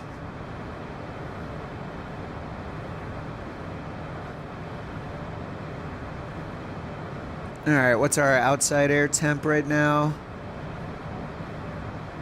Static air temp -30 and -10, so we'll turn on the wing anti-ice. Or sorry, engine only anti-ice. Engine anti-ice is on. And now we're kind of out of it, so turn it back off.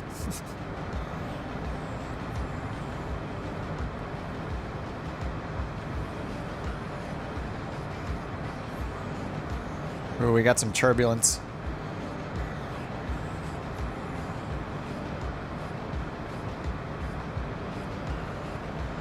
A little shaky.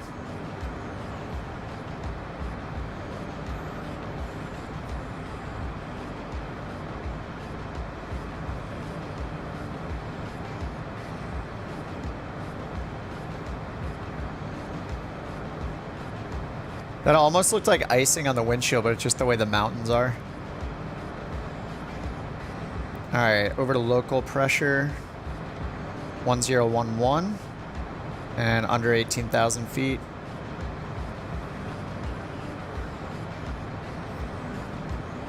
I didn't even look at the transition altitude, but it's flashing as if that's our transition altitude. No, it says 7,000. Oh, transition levels by ATC, okay. But it doesn't give it to us, so. But transition altitude is 7,000. I feel like we should be in standard until under 7,000 then. It was flashing as if we should use local now. I wonder if it shows it here.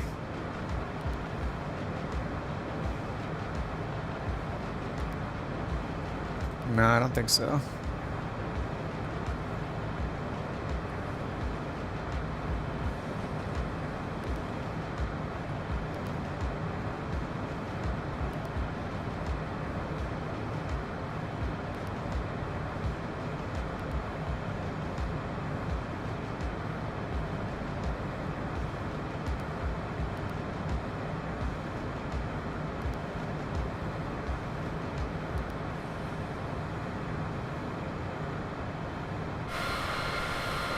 Ooh. This looks awesome. Alrighty.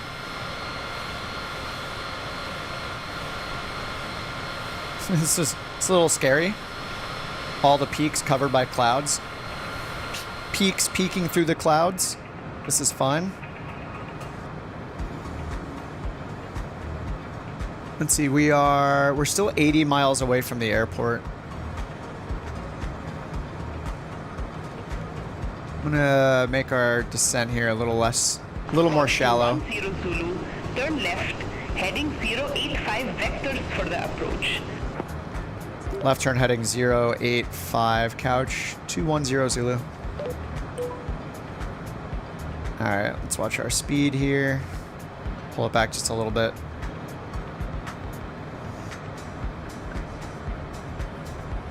Shoot, these mountains look awesome. Holy crap. I have it on ultra settings right now, so I think terrain level details at 200.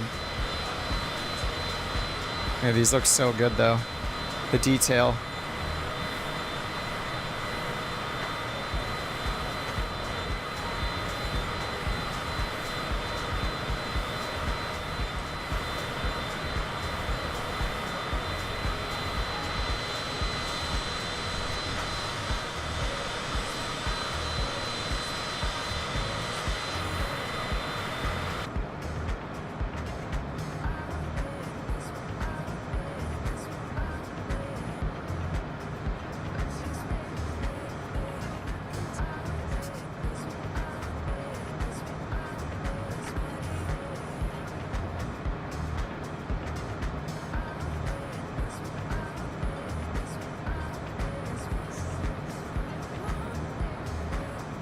Alright, let me check to see if the METAR is updated.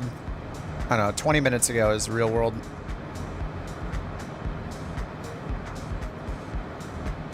So yeah, broken at 2800, overcast at 6000. Oh, QNH 1012.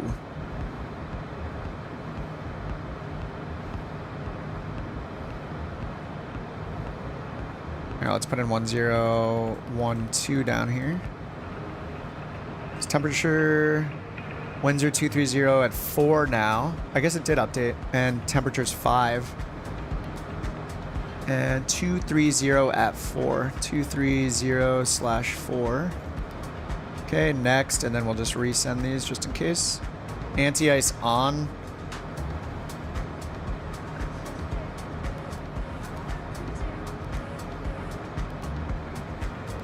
Just because we're gonna be using it. We'll probably have it off. I don't know. We'll just see where we get out of the clouds, but we're gonna have it on because it's so cold on the way in. Engine anti-icing as we're going through the clouds. But once we're out of those clouds, I'll turn off engine anti-ice.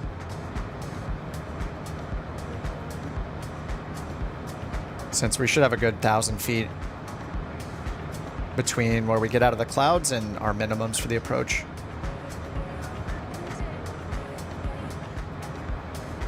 Alright, pulling out a little more speed. All right, 1,000 to go. We're level off at 11,000 here. And I'm just gonna get the speed down to like 250 to make sure we stay under the speed limit.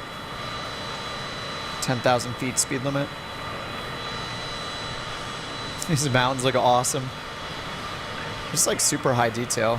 These look good.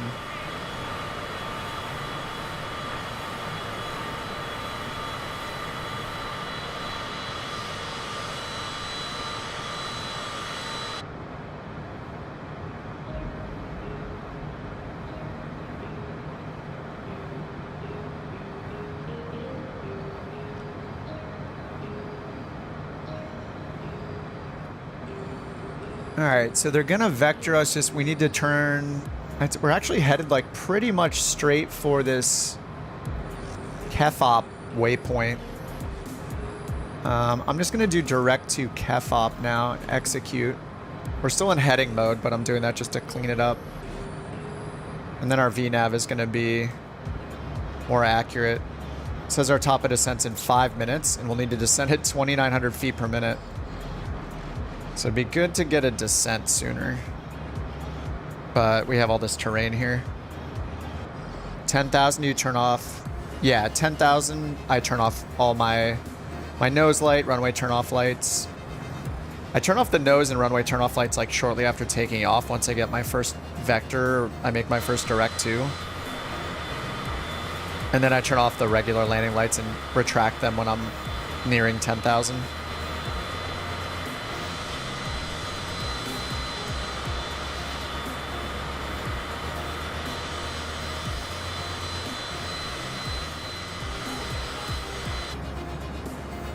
All right, we're just chilling at 11,000 feet. So we're gonna ultimately need to be down to 2,600 feet. Maybe they'll give us 4,000 for Kefop. That's our next VNav altitude. 17 miles till top of descent for that one. I've slowed us down. We're at 230 knots. Given all the terrain, I don't really want to go super fast. Slow down a bit, give us some more time.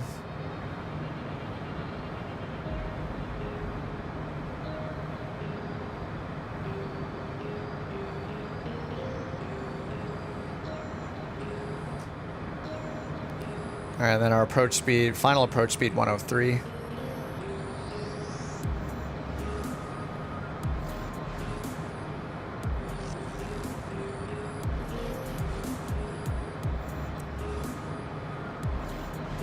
I think this is like a 9,000 foot runway. Yeah, 9,200 foot runway, runway 9, and we're gonna military only. I don't know, I guess we're gonna be either right here or right here. Probably here at East Apron. Exit at Charlie. Final approach course is 088. We got the minimums in, and then 2,500 or 2,600 barrows, our final altitude for the FAF here. It is a steep descent though, so this is gonna be a fun one. 3.44 degree angle of descent.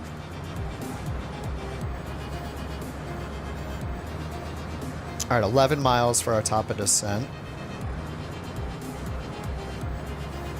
And we're expecting them to pass us off to the tower or approach. Probably at this point, I guess probably approach first and then the tower. And we'll see what happens. It is Sondrestrom approach, Sondrestrom tower. Sondrestrom. Sure I'm butchering that.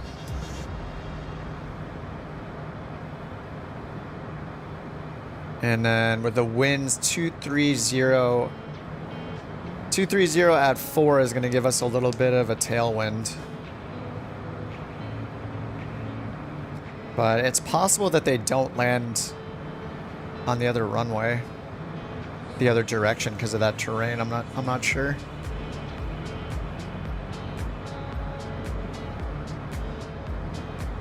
Yeah, there are only approaches for runway 9.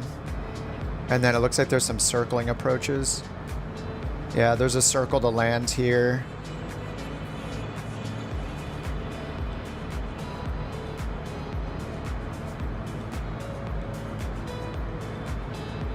So I guess you could use like one of these to land on the opposite runway.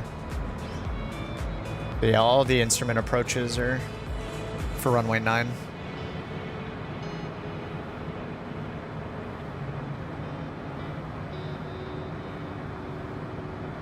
All right, top of descent's in 4 miles.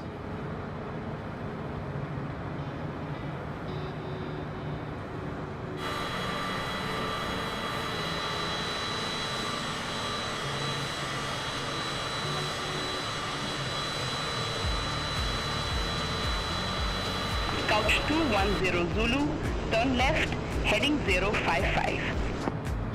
Left turn 055, couch 210 Zulu. All right, 055 on the heading. Interesting. Wait, the runway's right in front of us. Couch 210 Zulu, fly present heading, descend to 4,800 feet, QNH 1011. Descend 4,800, couch 210 Zulu.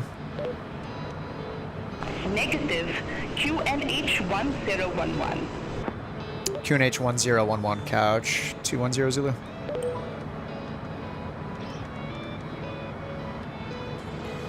Alright, we're gonna descend pretty quickly here.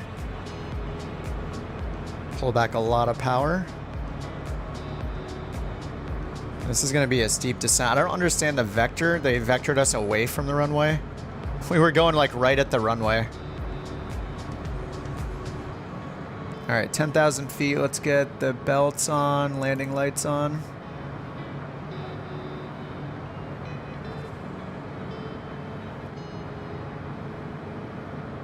And what's the gear attraction on this again? What are my speeds? Gear operating speed 200.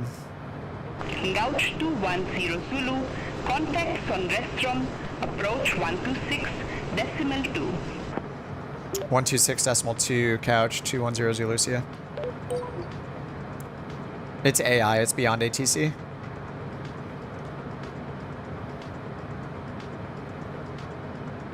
Approach couch 210 Zulu 055 heading, runway 09er. Yeah, we need a right Couch turn here. 210 Zulu, did not copy. I'm just gonna let the co-pilot do it. Sondrastrom, Couch 210 Zulu, flight level 093. Couch 210 Zulu Sondrastrom approach, QNH 1011, expect radar vectors for RNF runway 09er. 1011, expect vectors runway 09er. Couch 210 Zulu, 20 miles from key fob, turn right, heading 105, maintain 4,000 feet until established, cleared RNF runway 09er. Right turn heading 105, descend and maintain 4,000 until established, cleared RNAV runway 09er approach, couch 210 Zulu. Okay, we're cleared for the approach. I'm just gonna go, they're having us go direct key fob. Let's do that. Direct key fob, execute, and nav mode. All right, we can slow our descent a little bit. 1 mile top of descent, let's just use VNAV. All right, we're almost at 200 knots. Engine anti-icing is on, landing lights are on. We're above the VNAV profile. Nice. This is awesome. Dude, I just love when the clouds are so low and you're going somewhere you've like pretty much never flown. This is a cool approach. I don't think we're gonna have any like towering mountains near us or anything like that. They're all like 2,000 peaks or so, but it'll still be pretty nice. We're flying right over the water. Look at this approach. This is cool.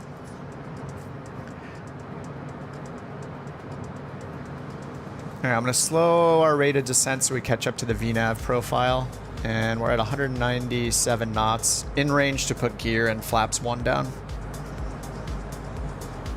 And we got the anti-icing on. Air temp's -1 right now. Static -7, so we'll leave that on until we're out of the clouds.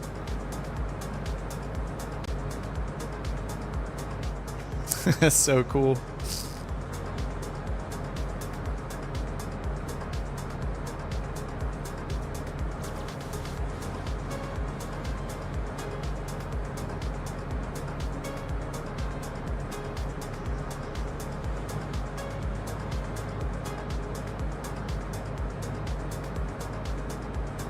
All right, top of descent's coming up soon, which is the VNAV top of descent. And then we're gonna follow the water here, this fjord, I guess.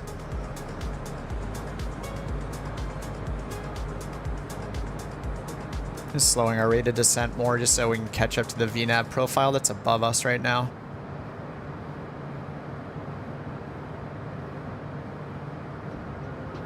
VVS mode, vertical speed mode, but waiting for the VNAV profile. VNAV vertical speed. I looked that up. I was like, VVS sounds weird, but it's basically like just an indicator that you have VNAV armed. You're not just in vertical speed mode, but VNAV is like gonna take over. And then we also have path in white. Dude, the water looks so good. It's very blue looking. All right, there's VPath. So now we're on our vertical profile. We're gonna go direct key fob until established on final, it said. So we're cleared for the approach. So we're just following all the approach step downs. 4,000 and then 2,600 here. So I'm gonna change this down to 2,600. It says unable next altitude. So could be because of just how fast we have to descend. So I can see the runway right there. All right, I'm gonna put flaps 1 down. You can see the runway right there. And it's an LNAV, VNAV approach, so we'll get down to about 1,000 AGL. All 80 legs? No, we're just picking planes based on the leg length. And the legs, since we're like crossing through Greenland and Iceland, these are long, like 400 or 500 mile legs. So we're not gonna do that in like a Grand Caravan, it'll take forever. So we're just picking the plane, we're picking the plane based on the length of the leg. So we're not in cruise for like 5 hours, because that would get really boring. All right, left turn at key fob. Gonna get the gear down. Now let's hit approach mode.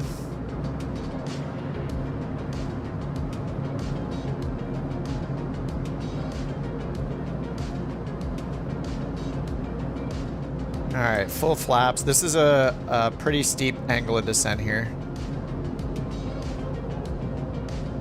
All right, full flaps are out.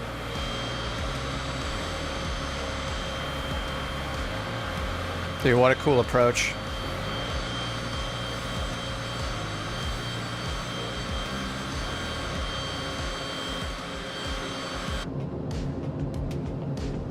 All right, just watching our speed.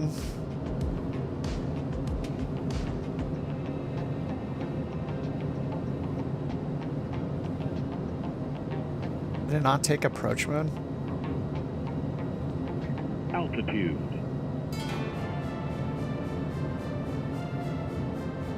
I'm just gonna turn the autopilot off.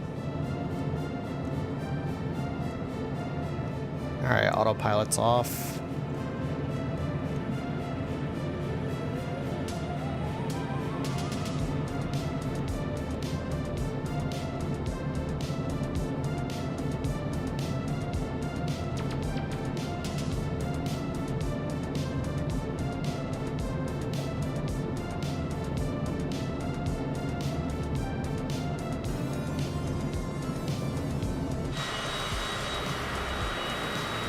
This is beautiful.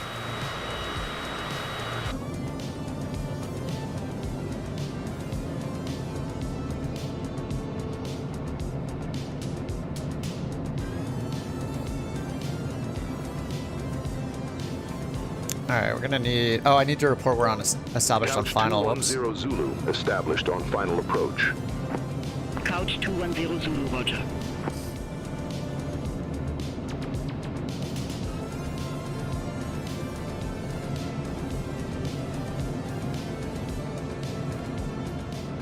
All right, 9 mile final. And we're supposed to be at 2,600 or above at this next waypoint.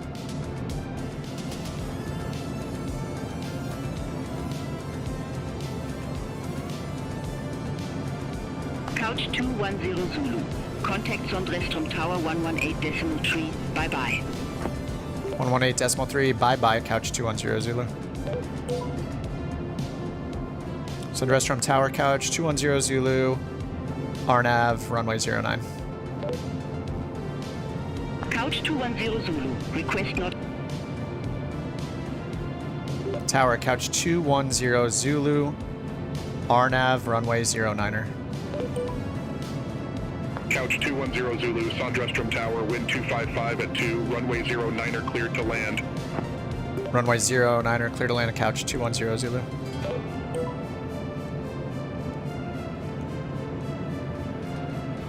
All right, approach speed is a little about 104.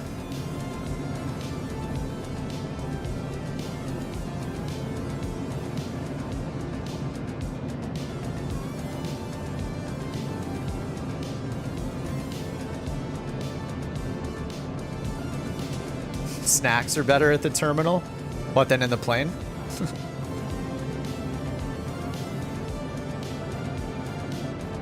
This is such a neat approach. All right, so if we need to do a go around, we're climbing 2,500, left turn, and then climbing 4,000.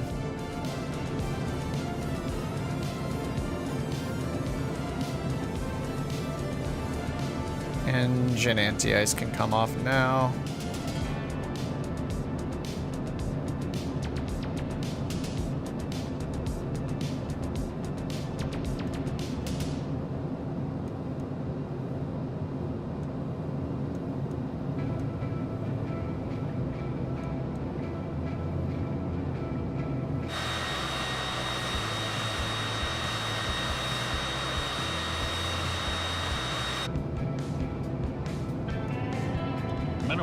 Minimums. We are continuing.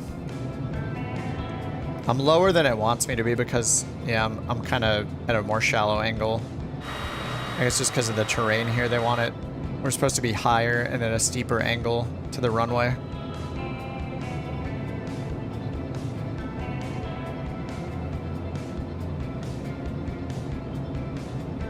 It is a 9,000 foot runway.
Alright, gotta slow down a little bit.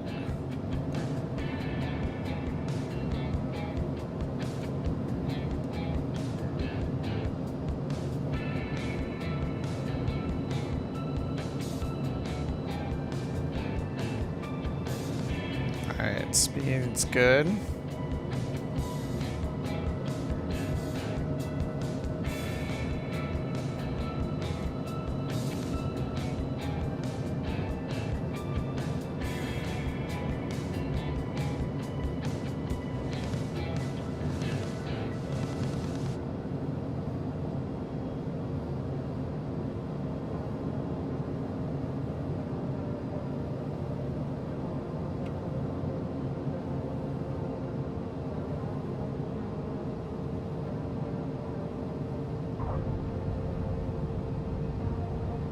Nice. All right, spoilers extended.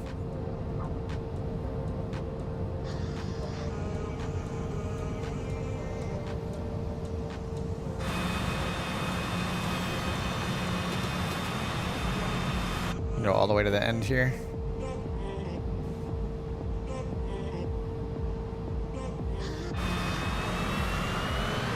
Couch 210 Zulu, exit right at Alpha. Exit right at Alpha, Couch 210 Zulu.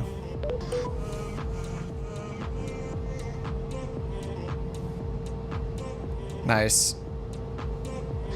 No reverse thrust on the CJ4, nope.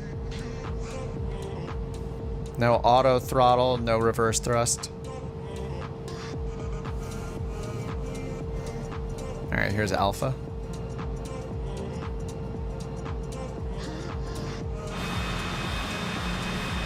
I gotta reinstall those liveries for like the 3rd time. I don't know what's going on. It's like the Honda Jet and the Vision Jet are both just hot pink for me now.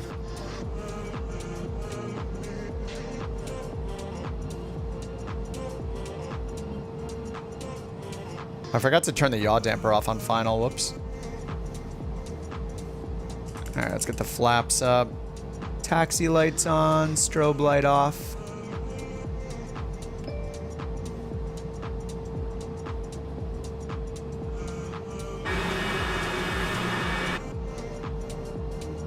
I wonder if there's even a, there might not even be a frequency here for ground. Oh, it just says expect ramp 1. Couch 210 Zulu, request taxi to assigned ramp. Couch 210 Zulu, ramp 1 taxi via Alpha. Ramp 1 via Alpha, Couch 210 Zulu.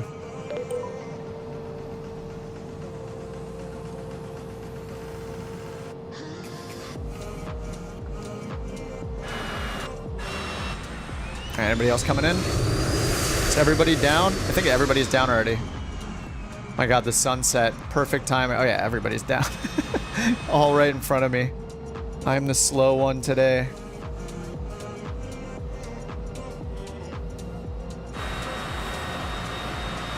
Just gonna park next to you guys because it doesn't care.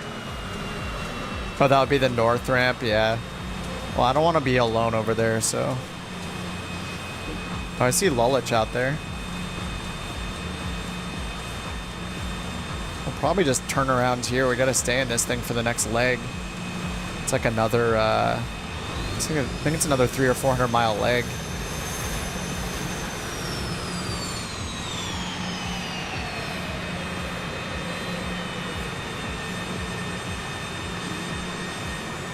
Make our own parking spot. Beautiful.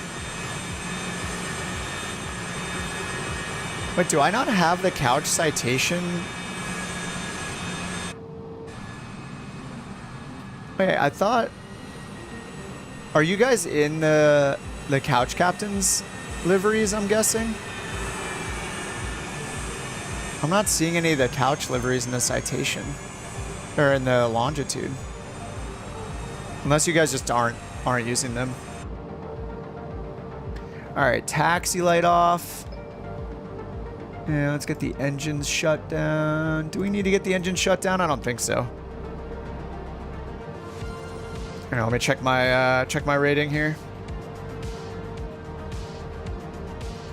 Actually, I can close it with the engines on, I think. I'm gonna do that. Close flight plan. Oh, Xbox. Yes, 10.0. Feels good. Beautiful. Love to see it. Okay, next is BGKK. Also in Greenland, so we're crossing from the west to the east side of Greenland. 339 nautical miles. I think we still need to be in the business jets. All right. CJ4. The Jesus. 8 passengers. 2150. Okay. Generate flight plan. 9.31, nice. Oh, the Lear, yeah.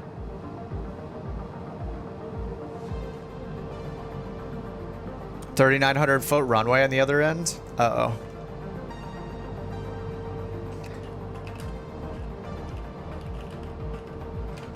Let's see, CJ4 can probably land there, right? Yeah, yeah. Maximum landing runway length of 2940 for the CJ4 and 3410 for the Takeoff. So 3,900 is good for the CJ4. Oh man, it's getting dark. Oh, dog activated.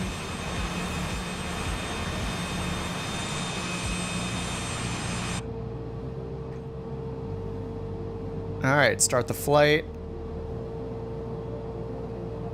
Import into Navigraph. Import into Volanta.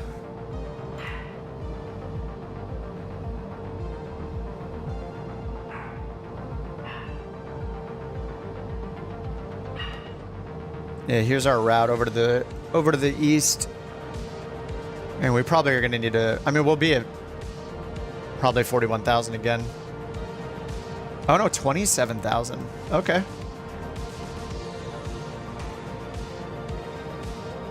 The heck, if you are reading this, comment giraffe in Discord VA channel and nothing else. Comment giraffe for dispatch remarks in the Discord VA channel. Okay, I will go comment giraffe. Where's the VA channel? I don't see a VA channel on their Discord. Airlines discussion. There is no VA channel. What are they talking about?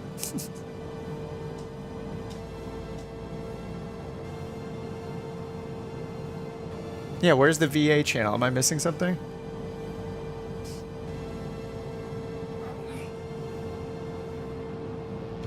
It says if you're A-Cars New Sky. Yeah, if you're reading this, comment giraffe in the Discord VA channel. There is no VA channel.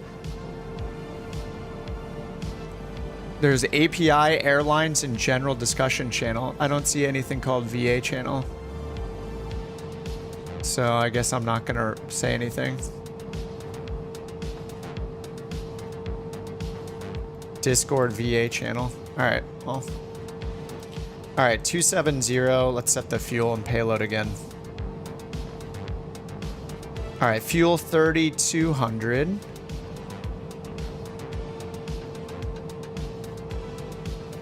$32.64, why not? And then payload, $11.29. All right, $11.56.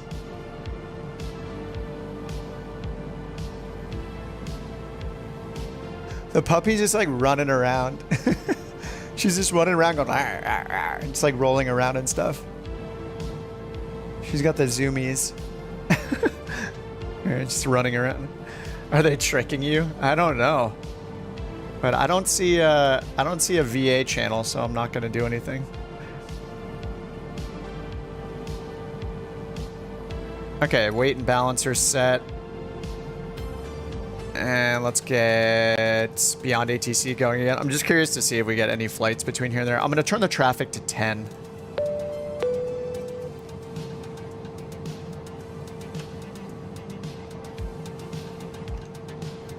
Maybe we'll take off at sunset, but then turn the sun back on once we're on route. All right, import.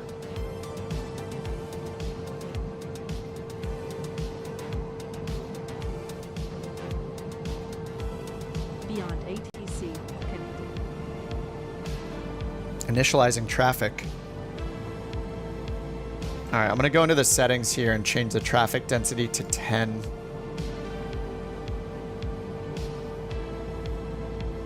You're not doing another night landing with no runway lights? Yeah. I turn the sun on almost every time. All right, we're going to go to center and request our IFR clearance. Let the co-pilot do it. Zulu. IFR to Couch And we're 09er Zulu this time. Couch 09 Zulu. Ilulis at radar. Expect runway 27. Climb 6,000 feet on runway center line, then expect radar vectors gangi. Squawk 3404.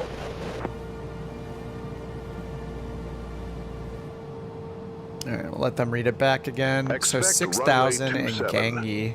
Climb 6,000 feet on runway center line, then expect radar vectors gangi. Squawk 3404. Couch 09 Zulu. And 3404. 3404. Passenger belts, let's go. All right, index, route menu, and bring in the new flight plan. Let's check the flight plan. Here's the route. Just direct Gangi. UW28 is the airway, I guess. And runway 27. All right, BGKK. That's the right destination, BGSF. All right, departure arrival, runway 27 departure. And then arrival, we're expecting 10. There's an RNAV 10, we'll just pick that. We have Masick. Okay, let's see which one of these IAFs we might get.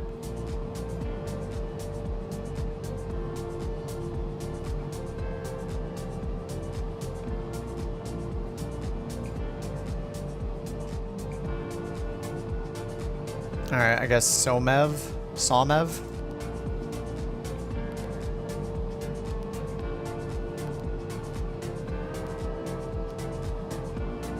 All right, clear the discontinuity. Yeah, landing lights. Yeah, as you get to 10,000, yep.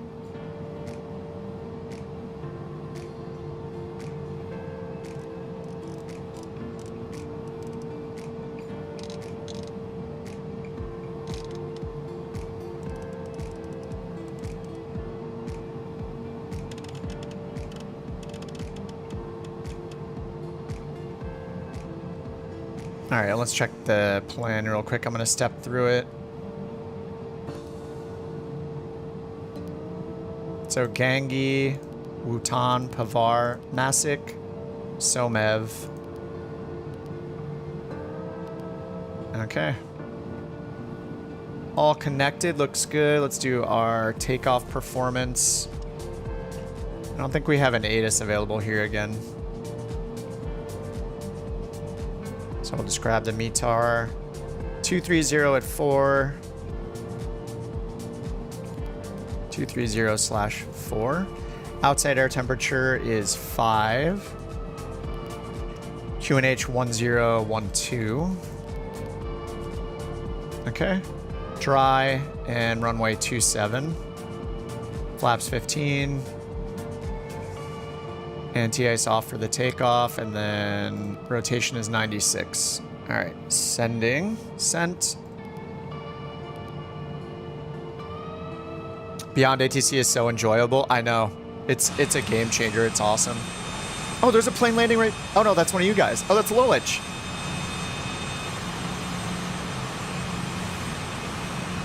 Lilich just landed. Okay, he's in the longitude with the couch livery. Okay, I thought my liveries were broken. Yeah, I heard you guys are on Xbox. And there's Cyber descending in the A320.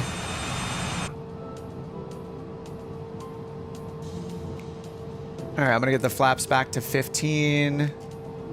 I already reset the rudder trim. I'll put a little more nose down. Actually, I think it's pretty good to have it at the top of the green arc. I feel like normally it starts taking off on its own. So I'm gonna leave it at the top of the green arc. Made you not touch VATSIM in over a week. Yeah, I think a common thing for people that fly IFR is going to be using VATSIM when they want to fly where they want to fly, and every now and then using Beyond ATC primarily, and then every now and then when there's like good coverage or an event you want to do on VATSIM, then you pull out VATSIM. But it's really nice.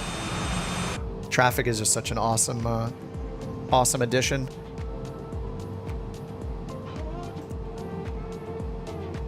VATSIM is stressful. Yeah, I haven't done it forever. I mean, I don't intend on really using VATSIM anytime soon, unless they remove their super weirdo policies about real names and stuff. I will rant about it every time. It's just so stupid. As much as I love the PMDG planes, they also have a super weird forum policy. You must sign with your real name. Yeah, you guys are weird. Nobody should be using their real names on the internet for their hobbies. Makes no sense. Got to get one complaint in about VATSIM every time. biggest thing with you is having to fly. Yeah, and do comms. Yeah, it's pretty unrealistic to be flying an airliner and doing all the comms yourself, single pilot. But it would be more realistic if you're flying like, you know, a CJ4 or something like this, or a Longitude. You can do single pilot in that. VATSIM command, yep. You're on approach in Atlanta, nice Blue Jay.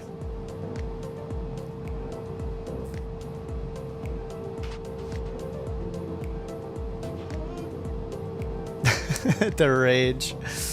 Oh, I should have had pitot heat off this whole time on the ground. Whoops. Now we're just here burning fuel. All right, so runway 27, 6,000, squawk 3404. I got that in over here, and yeah, we're expecting runway 27, so, which is interesting because we just landed on 09.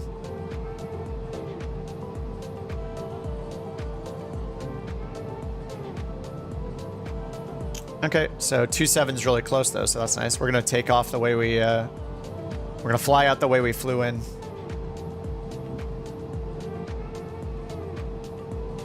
And let's see, they gave us, oh yeah, there's a ground frequency, isn't there? Oh, there's a tower here, nice. All right, we're gonna request departure. Just let the co-pilot handle it. Couch 09 Zulu, ready to go. Ready to go. Couch 09 Zulu, you are nowhere near 27. Why in the world Oh, are you whoops. asking for departure clearance? Oops. What was I thinking? Like the response is, what was I thinking? Roger that. Couch 09 Zulu. They said expect 27, but we don't. I guess we. Oh yeah, I just need to hit request taxi to runway. That's Couch my 09 bad. Zulu, request taxi to the active. Couch 09 Zulu, runway 27 taxi via Alpha. All right, taxi via Alpha. Runway 27 via Alpha. Couch 09er Zulu. It's so weird. The taxi light lights up the interior of this plane, but we'll deal with it. It's fine. Okay, let's set flight level change and heading mode. Runway 27, we'll just throw in 270. And flight level change mode, 240 knots. As always. All right, 240 heading, flight level change. Oh, V flight level change. Let's hit V nav to turn that off. All right, 240. Good, and then the actual runway is 269er. All right, 269 heading is set. 1011 on the altimeter, and we'll do the sunset takeoff, and then I'll turn the sun on once we take off. All right, let's go over to runway 27. We got nav beacon on, taxi light on, seatbelt sign on.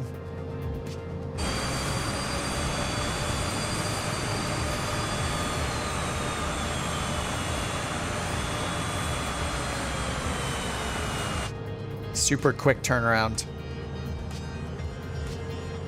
And I got the flight going here. We have 8 passengers? Yeah, 8 passengers.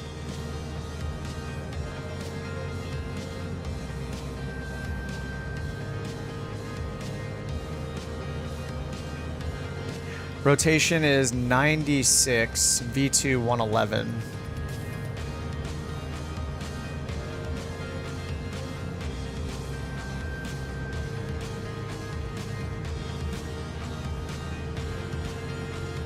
Tower Couch 09er Zulu holding short runway 27 ready for departure.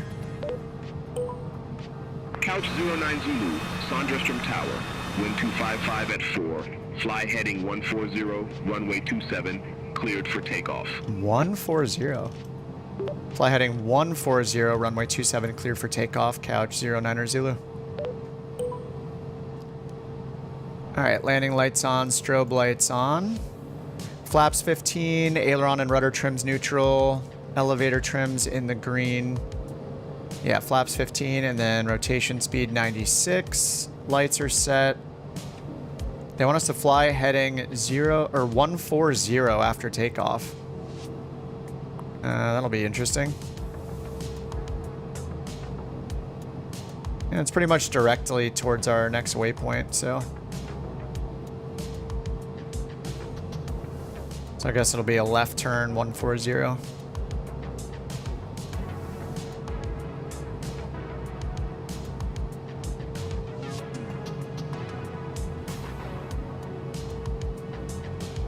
Alright, all lined up.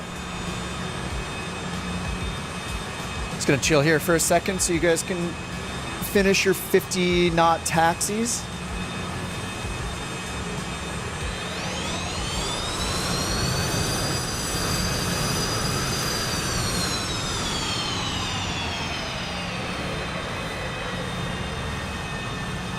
I mean, I guess the all the terrain around here is pretty low, like 2,000 feet, so.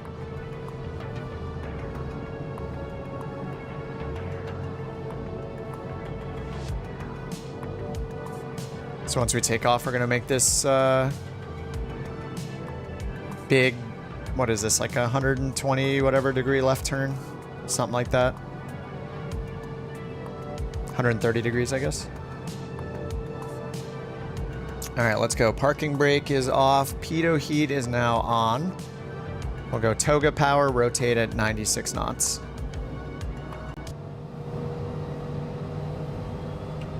All right, takeoff power set. Toga is indicated right here. Or at least takeoff power is indicated. 70 knots, 80 knots, 90, V1, rotate.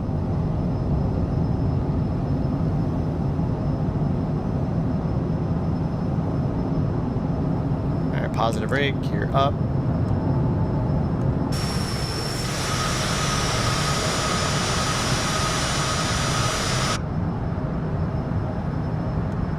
$180 knots.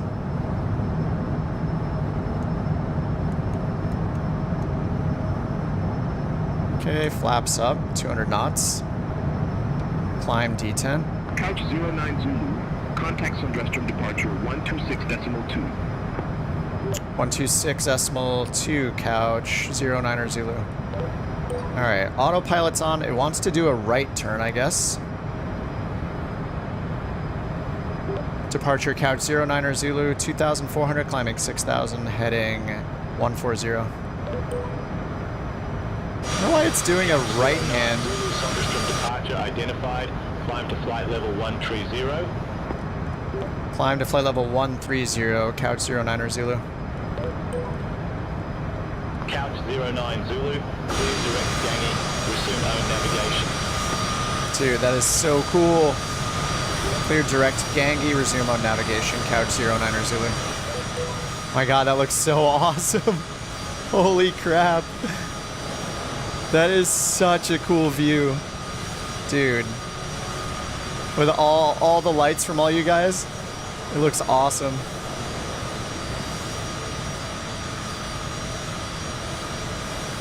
All right, let's go direct gangy down here.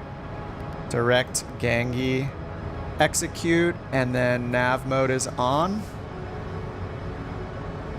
LNAV is flashing. That was so cool. Yeah, Ben on PC. Yep.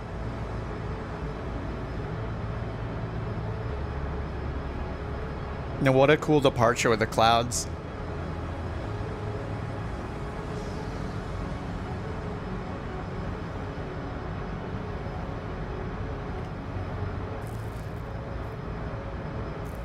The taxi light thing, I think I've seen it on all the liveries. Couch 09 Zulu, contact Iqaluit radar 120.3. Have a good afternoon. 120.3 couch 09er Zulu. He sounds very Australian for living in Greenland. Is that accurate? What accents do people in Greenland have? I know nothing about Greenland. Okay, we're over to Iqaluit radar. Iqaluit radar couch 09er Zulu, flight level 130. Couch 09 Zulu, Iqaluit radar identified. Climb to flight level 270. Climb flight level 270, couch 09er Zulu. Alright, flight level change, 270, climb D10 again. And speed 240. Let's do 245. Why not? Such a rocket ship. Alright, landing lights can come off, seatbelt signs can come off. Flaps are up.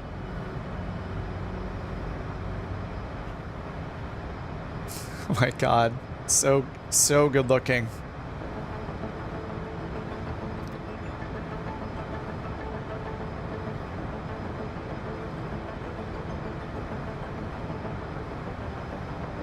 Yeah, not bad. Not bad at all.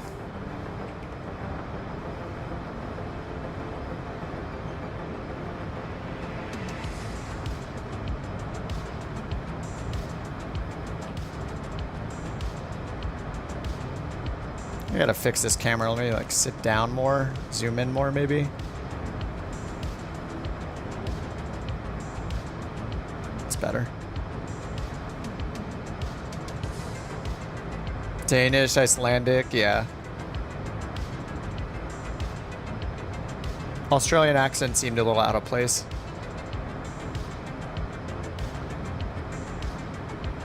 Alright, over 18,000, standard baro. And over here. Already on standard there.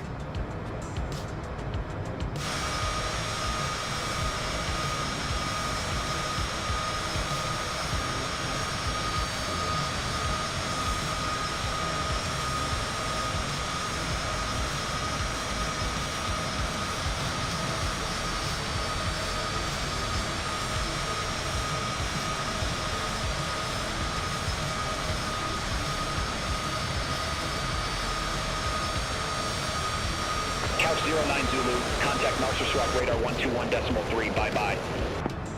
121.3, bye-bye. Couch 09er Zulu. Oh man, I have to look up the pronunciation. I have to look up the word every time. I have no idea. Narsarsuaq radar? Narsarsuaq? Narsarsuaq radar, Couch 09er Zulu. Flight level 230, climbing 270. Couch 09 Zulu, Narsisuaq radar identified. Narsisuaq.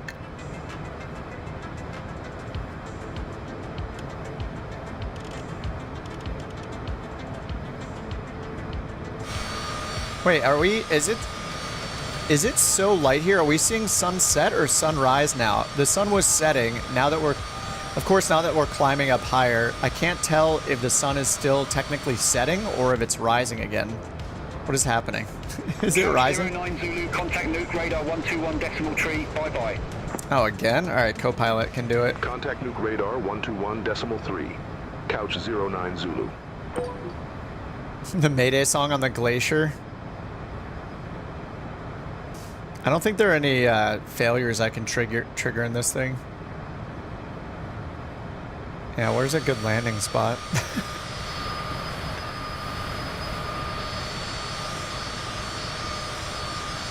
It'll be fun when they do emergency procedures in Beyond ATC. It's on their roadmap. Altitude. I think it's one of the last things on their roadmap, though. They're doing VFR before they do emergencies.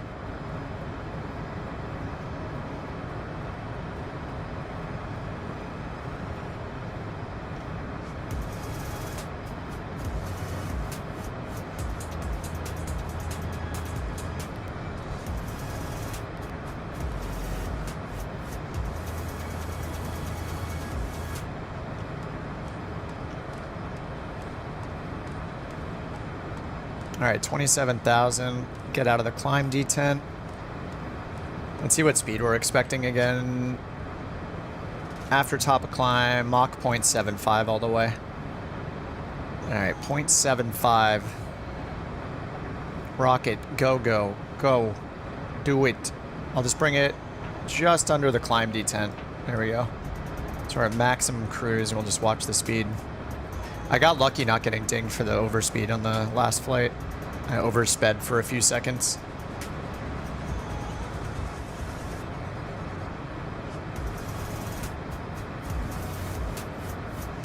His ant is right above me. We'll just walk out onto the wing here for a second.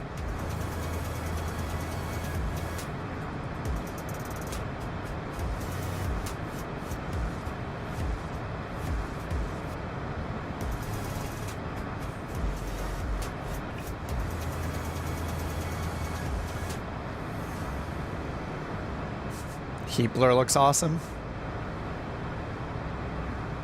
You guys probably can't see it too well in the stream. There we go. If I zoom in, you can probably see it better. There was an update to SimFX, like the base one, but I'm not sure exactly what got changed. And then the 777 immersion pack came out on the marketplace on Thursday, so I picked that one up.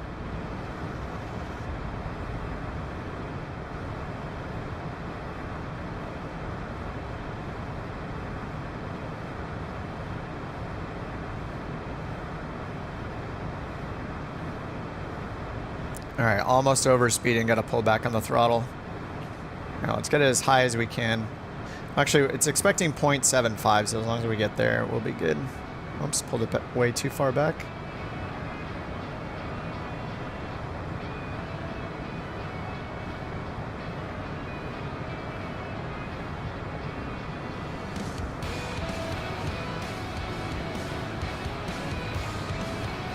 All right, 0.739, 0.74.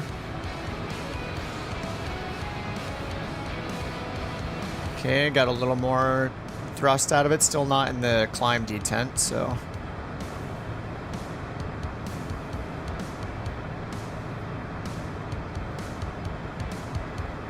Whenever I'm trying to precisely set the thrust, I feel like I should just use the function key, like F1, F2, or was it F2 and 3 for decrease and increase. It's pretty hard to be really accurate with your throttle, with your levers.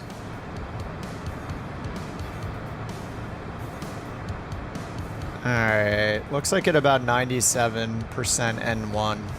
That's getting me almost 0.75. 97.2. Okay, a little more. Come on. Top of descent, 29 minutes.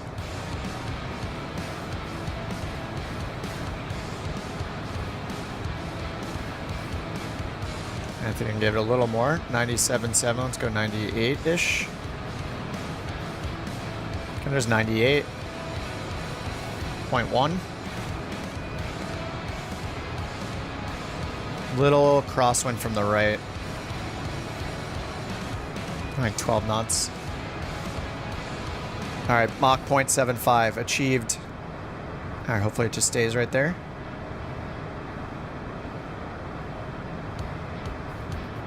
Yeah, I don't know. Is the sun rising or setting? Oh, it's setting. Okay. Yeah, it's still setting. I wonder how much daylight. How much even? Yeah, how much daylight we're expecting. Maybe it'll just kind of rise again.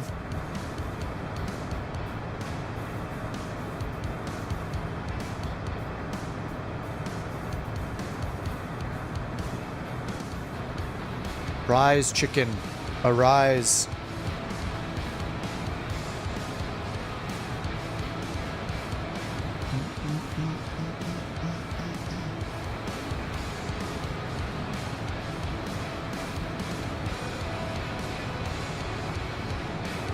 Still no traffic. We're just in too remote of an area to see any traffic.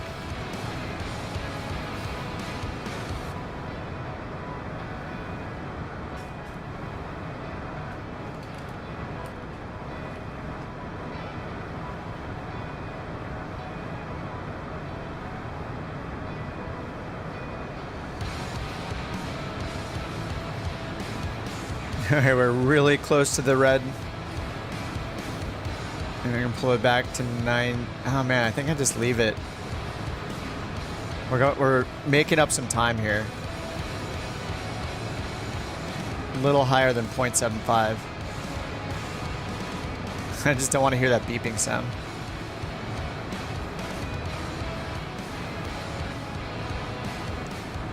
All right, 26 minutes, top of descent, 190 nautical miles. You landed at Atlanta? Nice, dude. You can close your flight as soon as you land, basically. Once you're done, like if you taxi, as soon as you exit the runway, you could just close the flight in New Sky. It doesn't look at any of the shutdown procedures.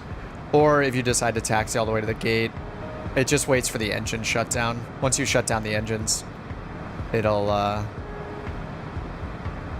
trigger the close flight prompt as well.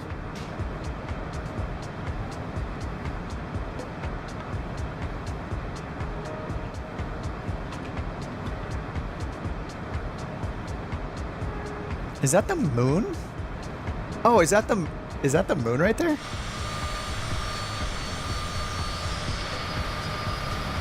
Oh, we need to drone cam it up to see if that's the moon.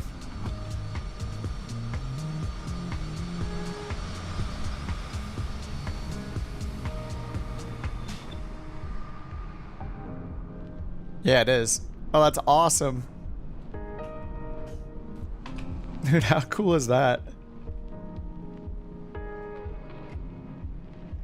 It's such a weird optical illusion. It like almost looks like it's like just chilling on the ground over there.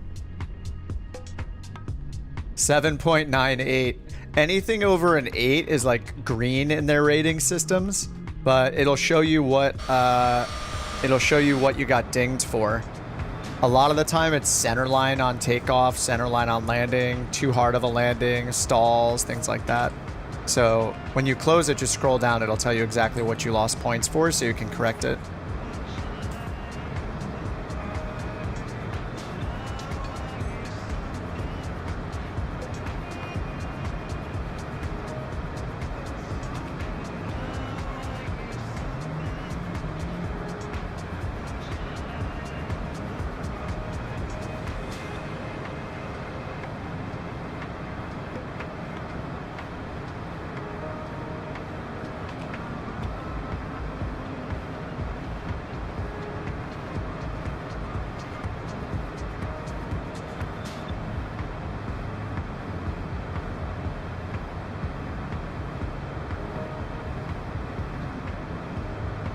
Alright, sorry, I was chatting with my girlfriend. Can't join because the airline, it's a 9 or a 9? I think I set it to an 8. Maybe Josh changed it for some reason.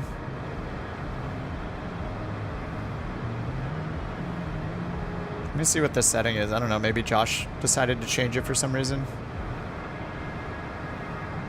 Pilot. Oh yeah, it is a 9. I don't know, it's possible that we had some people join that were getting poor ratings, so he raised it higher. Why is the airline high? Probably just to maintain a high rating.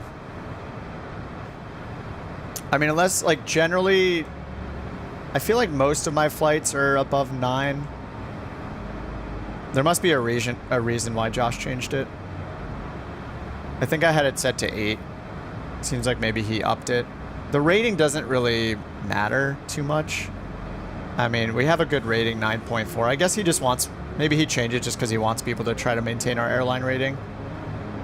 I think the rating does impact how many passengers and cargo you get when you book the flights.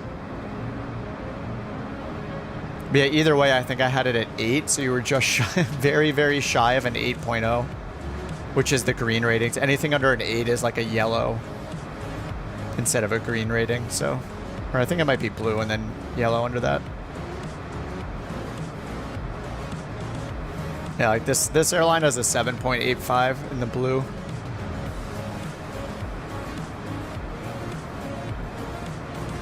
I mean, I think if you're consistently getting greens, you're doing a good job. Like, that's pretty solid flying. Every now and then I'll get a lower rating. It does happen. It happens to all of us. Through our own fault or not, I think I had a 10 that I was landing. It was going to be a 10, and then the sim froze as I was touching down, and then instead I got like an 8. I got like 2 points immediately dinged because the sim froze, and then when it unfroze, I was like almost off the edge of the runway. Like, nothing I can do about it. That's always frustrating.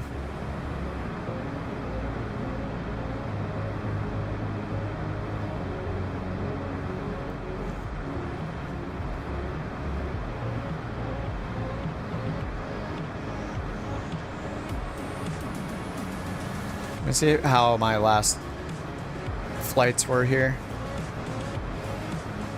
Yeah, I got a couple 8s. Like, I got an 8.83, 8.85, 8.17. What was I flying? 319. Oh, I jumped back into 737. And then this 321 right here, this flight, it was going to be a 10 and the sim froze literally when I touched the ground. And then it gave me this minus 1.17 like immediately after unfreezing. I was off the runway almost. That's really annoying. Doesn't usually happen though. But when it does, yeah, bam, there goes your rating. Oh, I got my type rating back for the 320, nice. I had like one really bad landing one day and I lost my type rating for it. I guess I have it back now.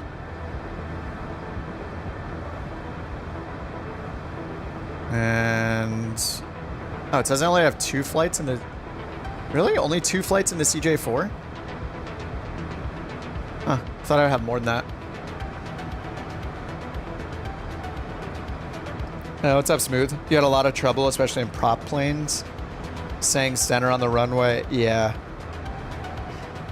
Yeah, a lot of the time, if your landing speed is just too high, it is much harder to control when you touch down. But even when it is fine, the ground handling in general in the sim is so bad, which is why they made like a big deal about the last sim update, where they redid the ground handling for the 172 and they introduced like the flexible airframe and vibrations and flexible like tire physics and stuff. But since then, I haven't seen anything about that new ground handling model at all. So I don't understand, like, did they just put it in the 172 and then they never touched it again? I thought the idea was that every plane would eventually have this new ground handling model. Or maybe they just said, you know, whatever, good enough for now. We'll just do it in flight sim 2024. Because there's going to be a lot of flight model changes in 2024 as well. They said there's like a whole new aerodynamic model. All right, Blue Jay, good luck, man. Have a good one. Picked up your second type rating today. Nice. Wait, did you get the Boeing? What'd you get, Jack? Or do you have like the A320 and the Longitude maybe? I'd like to finish the 737 at some point. My 737 is at only 38 flights. These 60 flights were as soon as the 319 came out. Oh, you got the E-Jets, nice. Yeah, I'll do the E-Jets at some point too. I want to finish 737 and then I'll probably do the E-Jets, but that's I do have the E-Jet freighter, so I could do it in that. I'll get the other E-Jets when they come out on the marketplace, but right now only the freighters in the marketplace.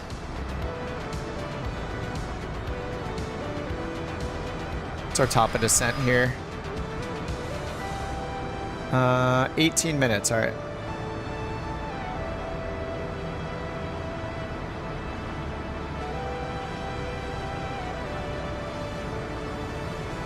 I'm gonna use the restroom real quick, be right back.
All right, back.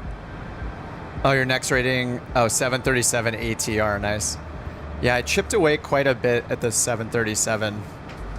But yeah, surprisingly, I've almost, you know, I've like, yeah, a lot more flights, 61 to 38. A lot more flights in the A320 now. What's up, Rex? Where's everyone been? I just kind of like took a week off. I was also feeling kind of crappy after getting the flu shot the last few days, so. Just chilling, playing some other games. All right, I think it's time to bring the sun back. I don't know that we're gonna get a sunrise anytime soon. The moon looks incredible though. What's up, Mike? Am I using sand tensions? Nope. Yeah, I prefer Beyond ATC at this point too. Sand Tensions has way too many bugs, way too often. It was enforcing no readbacks whatsoever. I think that they're trying to make too many features too quickly and they're all buggy. So with traffic being out now, like with Beyond ATC, it's just such a better choice. I don't like the way they've been approaching Sand Tensions at all. I've been complaining about it for like 2 months, it feels like. It's sad. It started out very strong and now they're just it's way too chaotic. I don't trust any of the patches that they do. I mean, it was over, what, 2.5, 3 months in a row of my microphone just stopping working. Like, no other software has that problem, and they still haven't fixed that bug. They've literally said, what, 5, 6, 7 times in a row, fixes for the microphone issues, like microphone stuck bugs, and never fix them as far as I know. It just, yeah. Beyond ATC is approaching it in such a better way. It's very, very solid by comparison. And now with traffic, like the traffic just adds such a huge element to it. I love it. We're not getting any right now just because we're at, okay, let me change this to dawn. Just because we're in the middle of nowhere, but yeah, it's really impressive for the first version. Let's set it back a little bit. Get an actual sunrise here. I forgot I could just check this to see. Yeah, there's a lot of nighttime here, even this far north right now. I mean, even like since both of them came out, I have always said that I think everybody should get Beyond ATC because the price was so good and it's a one-time cost. And then my perspective is the same. It's like, if you have fun money and you just want to spend some money and see how Sand Tensions is going, go ahead. But in the, what, 7 months I was using it, 6, 7 months straight I was using it daily, it never really got to a point where I was like, wow, the development is going so well on this. So, whereas conversely with Beyond ATC, it's been consistently impressive. You know, they've had their share of bugs with like vectoring to final and the altitudes. They still have some of that, but they've been hyper focused on traffic and now we have it. Yeah, I really like how they're approaching making their program. I always describe Sand Tensions as like the Wild West, and that can be fun for a little bit, but it also speaks to the chaos, like how chaotic the development has been of that thing. Just all over the place. And the fact that it just wasn't enforcing a single thing you said to it, to me, like what is there's no point to using ATC if it doesn't care what you say to it. In the real world, like it's supposed to be realistic, right? In the real world, could you imagine being told an altitude by a controller, like climb and maintain 12,000, and you say climb and maintain 0, and they're like, okay, I guess that's fine. They read the wrong frequency, the wrong altitude, the wrong heading, the wrong readback for IFR clearance, the wrong everything, and it doesn't care. Like, that's unacceptable for an ATC product. It's insane that it was turned off at some point or whatever. Because it worked when we first started using it, and then eventually I realized it wasn't doing it anymore. And now they're like trying to do it again. It's like, dude, that is a fundamental part of ATC. At that point, you might as well use Microsoft's built-in ATC because you have to click the button to respond. Adding stuff at the bottom of the list. It does kind of feel that way. Whereas Beyond ATC is focusing on the core ATC experience and traffic. Like those two things were the start. So yeah, I have a lot of confidence in their team. They've been doing a ton of good stuff. Debug says, in my game, ATC had me landing on 27. Ada said runway 9. Is that normal? It happens pretty often. Are you with all the ATC, really? You like rails? Well, I mean, it's true that ATC is on rails. Like, you don't tune into liveatc.net and listen to pilots asking how the coffee is and stuff. Like, it is fun that you can say that kind of stuff, but at the end of the day, like if you want it to actually be realistic, that stuff is not being said on frequency. ATC is on rails, and we know it's on rails because you can just look at the phraseology handbook, right? If you could say anything you wanted, there wouldn't be proper phraseology. So it is 100% on rails. There are expectations of what is said, what the responses are. It's just objectively true.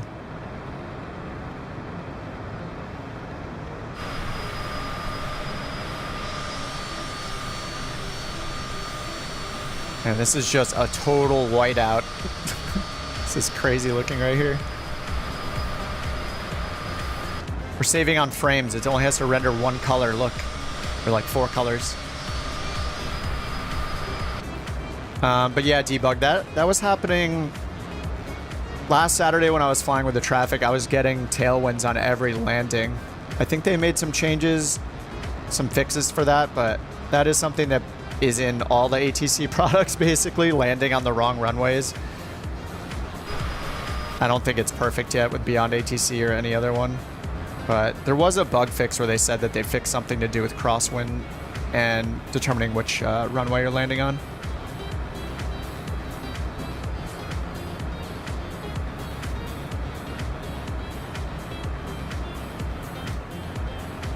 All right, we should prepare for our descent here. 56 miles till top of descent. So let's check the charts and see if we have do we have ATIS here?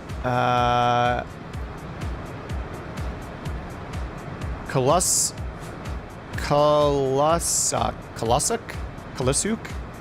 information. Handling 1236. Is that ground? What is information?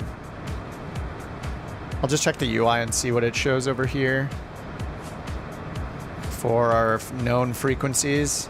Center and Unicom, okay. So we'll just grab the METAR again.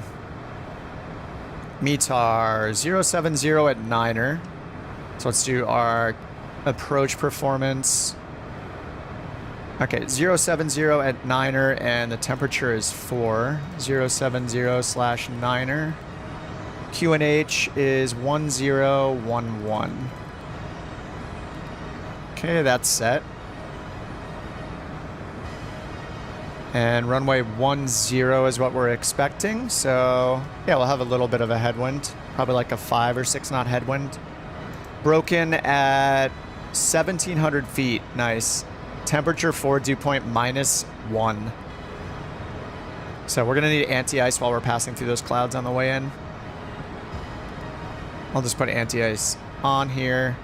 And then we got our VREF 94, approach 100.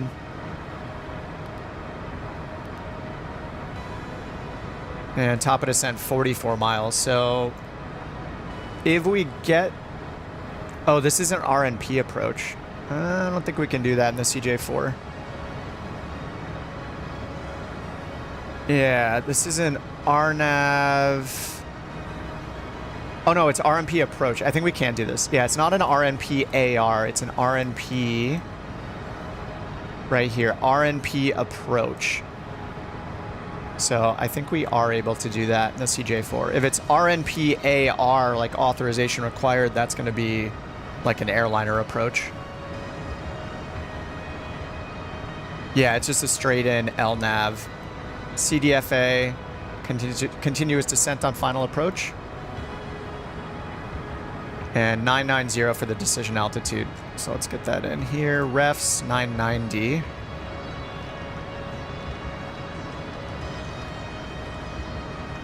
All right, Barrow 990 is set. And 1011. Oh, I can't see it because it's not in hectopascals. I think it was 1011. Yeah, 1011 is in our pre-selector already right here. And top of descent, 34 miles. Yeah, it's hard to tell. We're not over water. I have no idea where we are looking out the window.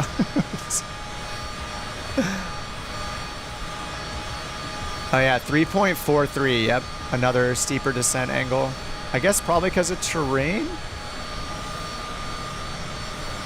Yeah, there is some terrain to the north, but yeah, we're coming in this way and then turning right. And man, missed approach. Yeah, missed approach point. 2.3 miles from the threshold. And we got some more terrain to the right here, right after the departure end of the runway. So, yeah, 2,500, 2,600 peaks to the north and the south. So if we need a missed approach, it's climbing left turn, backtracking back to Lunal, way back here, Lunal. And I put in Sawmev for our initial approach fix. So if we overlay this on the map,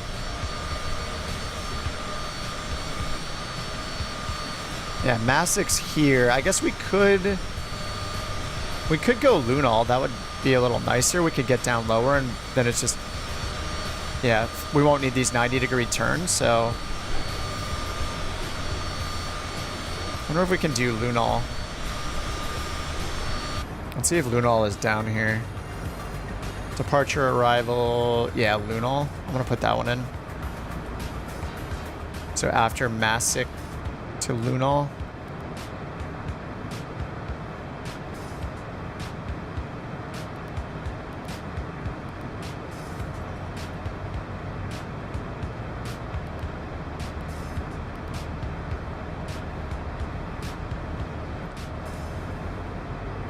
Which leg? This is leg 8 out of 80. I'm just doing like 2 of them each time I do it. Just 2 legs. Maybe we'll do more in future ones just because they'll be shorter, but these have been like 400 or 500 mile legs recently. It's nice to knock out a couple. Maybe I should try to knock out a couple more tomorrow. 10%, yep.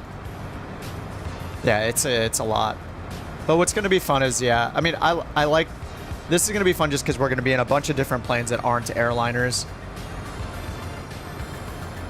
So we've been in the CJ4 a bit just because a lot of these early legs are really long, like when we're going over the ocean.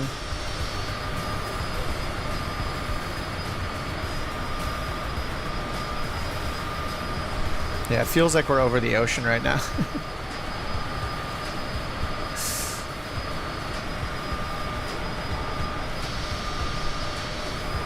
There's the water over there.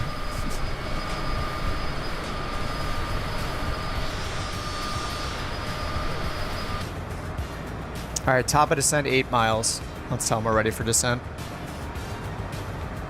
Couch 09er Zulu ready for descent. No, I'll probably be done after this. Flight present heading, descend to flight level 130. Iqaluit landing runway 10. Present heading, descend to flight level 130, and landing runway 10, couch 09er Zulu. Nice. Its speech recognition is pretty impressive, how I say things certain times, and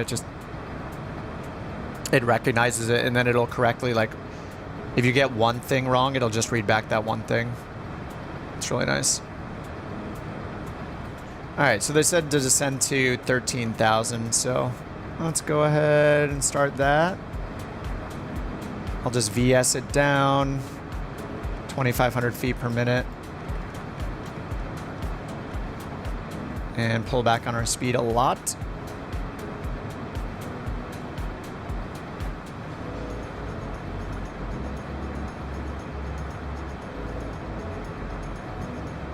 All right, that looks good. And we're just following our VNAV profile here. 2,300 feet per minute. We're doing 25. I guess I'll bring it up to like 24. All right, down to 13,000.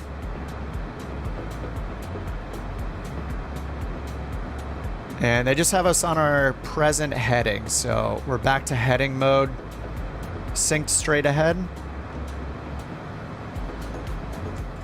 So they're just having us go directly this way. We'll see what vectors they give us this time.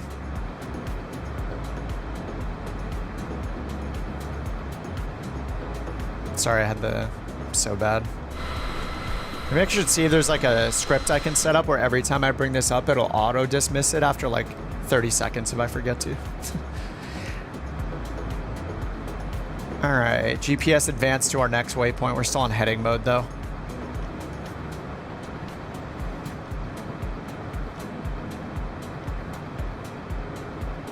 All right, direct Lunal, which is one of the initial approach fixes.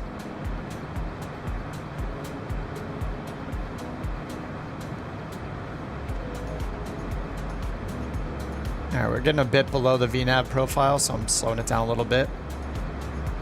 We're not on the planned track here, but I'm still gonna follow it roughly.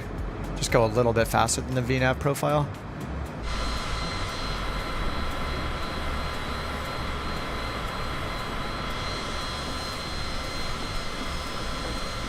Nice. I'm a ways ahead of you guys. It looks like I'll be able to watch some landings.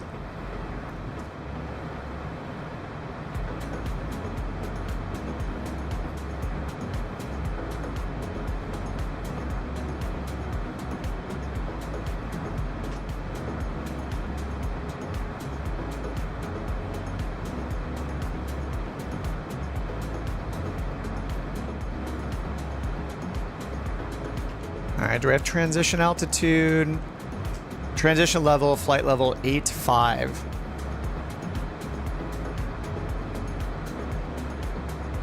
All right, we got our minimums in already. 990 right down here. And then, yeah, 3.43 degrees, so another fun, steeper approach. And it's an LNAV only, so... we're not getting any vertical guidance other than advisory guidance. So our approach speed is 100. So at 100, we're going to be 600 feet per minute for the descent. So if we get our ground speed to 100, then when we cross KKF 10 here, we can reach that 3.43 angle of descent by doing 607 feet per minute. Assuming we're at 100 ground speed. We'll probably be a bit faster than that, so it'll be more like 650, 700. And then we'll see what happens with the weather. The METAR said, what was it, like 1,000 something? For the ceilings? 1,700. Broken at 1,700, so we'll see what we get for visibility.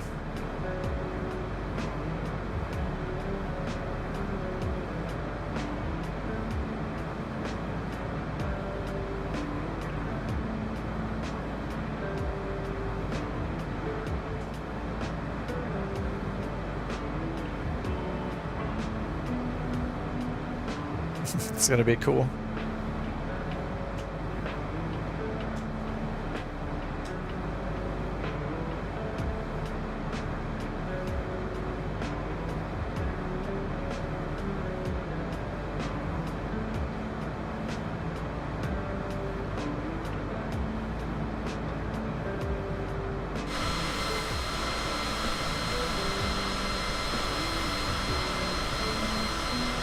All right. 7,500, we go to standard altimeter. It's flashing right now just because it doesn't know. And we're going to 13,000, so we're leaving it on standard until we're under 7,500.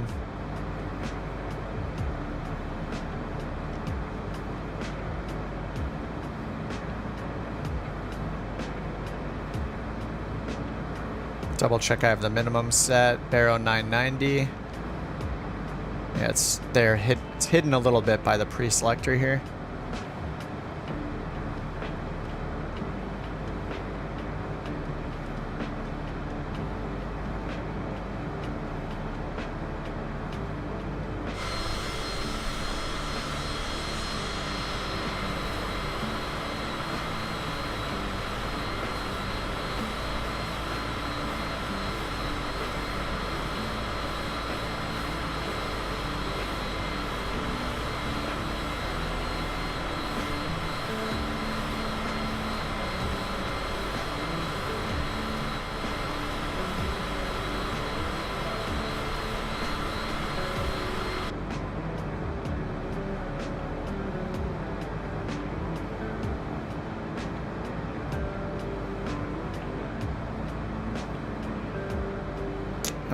capturing 13,000 feet.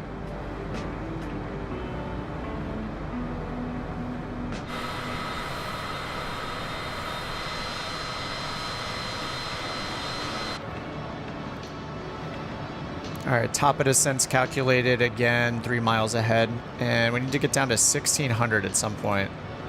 Damn, yeah.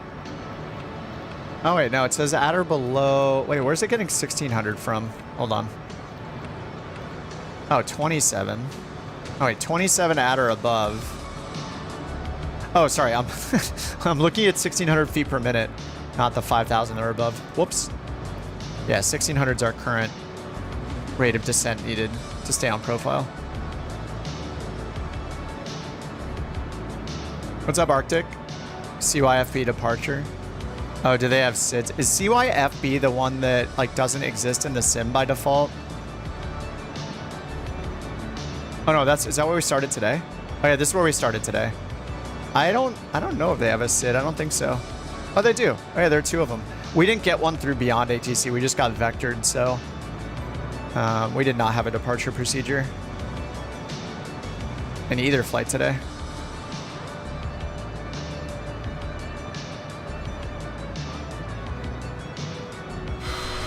Oh my god, that looks so cool.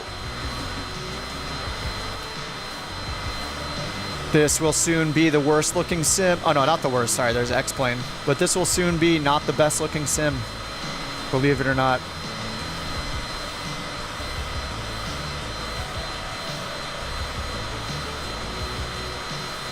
I'm very excited to see if Flight Sim 2024 becomes walking and hiking simulator.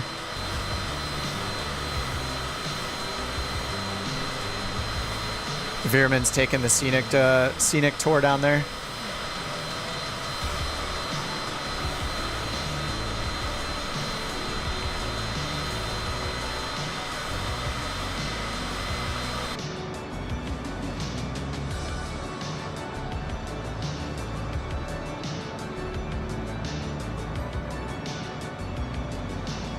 Alright, we are still on this heading.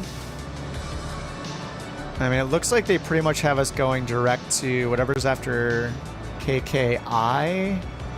Looks like it has us going direct KKF, so I'm just going to sequence that. Make that active just so this gets cleaned up a little. This looks like the heading they have us on. And we need to descend more here, and they're not... Wait, announce on frequency. What? Narsar Swak radar. What the heck? Couch 09 Zulu. Did I not announce? Flight level 130. I didn't remember us changing. That's weird. It still says descend to flight level 130. Okay. Yeah, I didn't miss anything. I don't know why it says announce on frequency. Landing runway 10. QNH 1010 it says. Put in 1010 in the pre-selector. And then down here we'll put in 1010. Just resend these. It's still 194.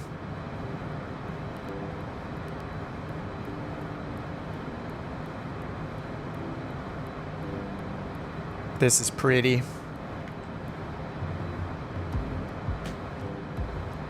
Alright, well we definitely need to be descending, so... Oh, you had the same, Paul, with it not announcing? Yeah, that didn't happen the first flight, but it just happened on this one.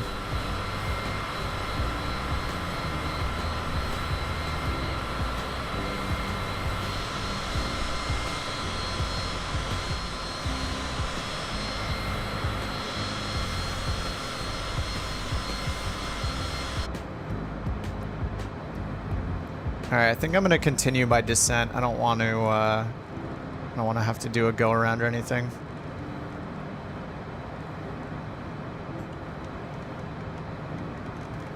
We gotta do a lot to catch up here.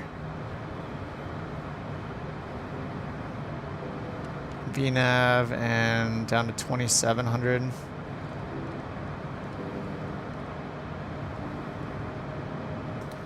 Alright, we'll get the belts and landing lights on.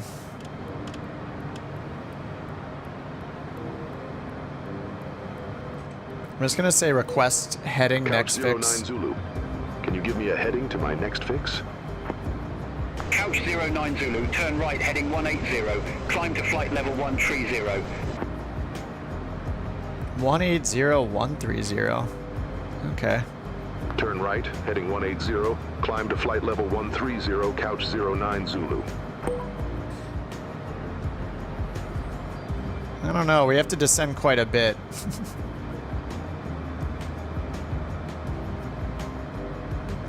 Did they say they're landing on... Yeah, they said they're landing runway 10. Alright, we're just gonna hold our altitude at 10,000.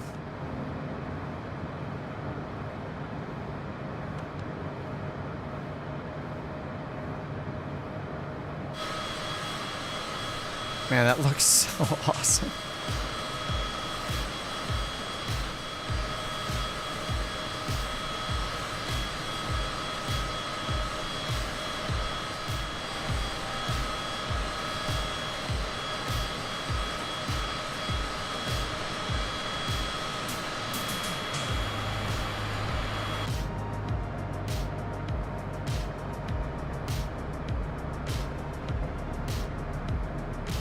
Oh, nice, Arctic. You're a real-world controller? Nice, man.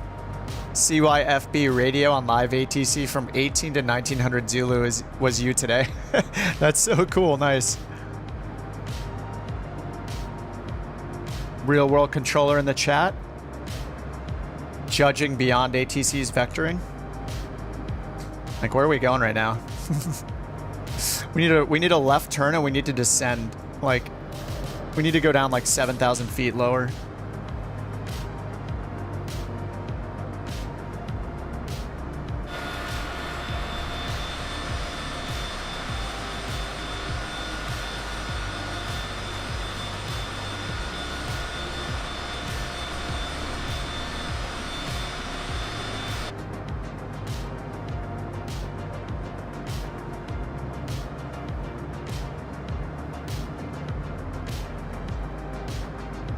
All right, where are we going? Where are we going here? Let's request a heading again. 09 Zulu. Can you give me a heading to my next fix? AKA, what are you doing? Couch 09 Zulu, turn left heading 060, climb to flight level 130. 060.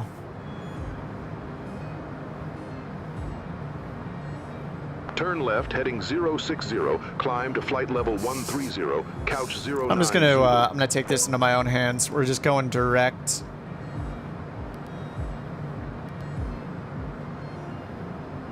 Nav, we're just gonna continue our descent here. Rocket ship style, we gotta get down real low. All right, 3,000 feet per minute. Try to get this to almost idle.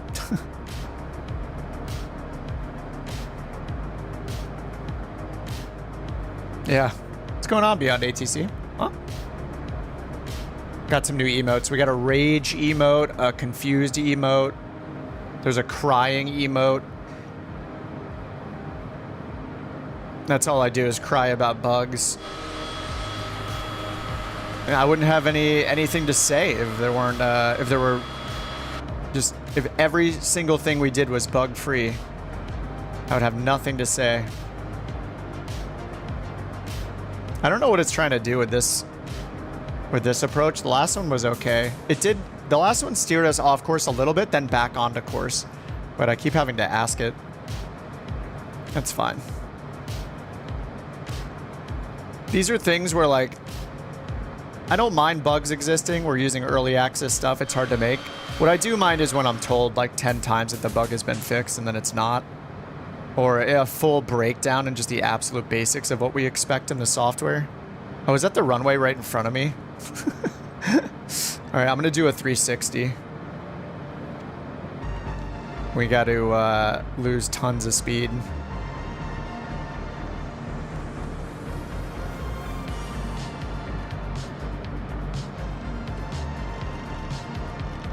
All right, we're gonna just vector ourselves around here.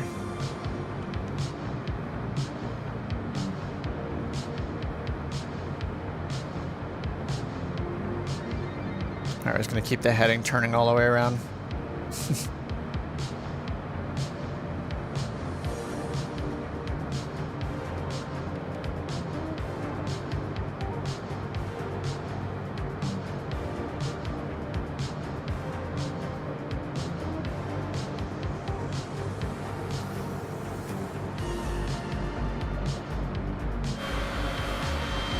Alright, let's get engine anti-ice on through these clouds.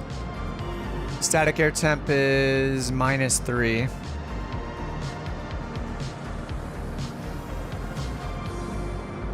I'm gonna do the switch over to the other frequency trick here. Oh no, we only have center and Unicom, okay. Verify next fix, Couch please. 09 Zulu. Please verify name of my next fix. Couch 09 Zulu, turn left heading 060, climb to flight level 130. It's just stuck. That's fine. Altitude. We're not gonna do that. Left, heading 060, climb to flight level 130, Couch 09 Zulu. Yeah, it's a little borked right now.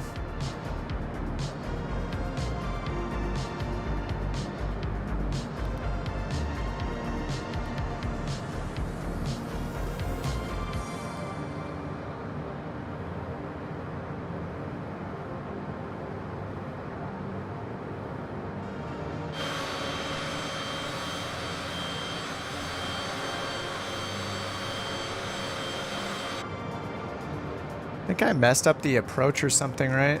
I cleared some of the waypoints, I think.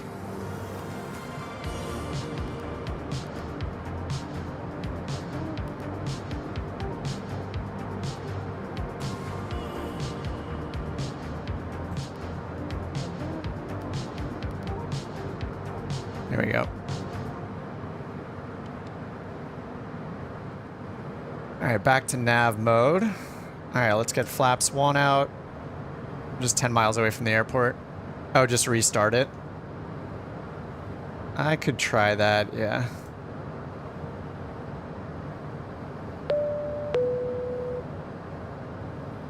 That does usually do the trick.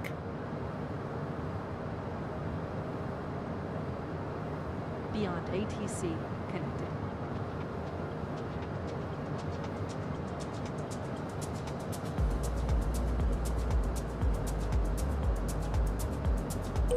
All right, announce on frequency. Couch 09 Zulu, 2,600 feet. What?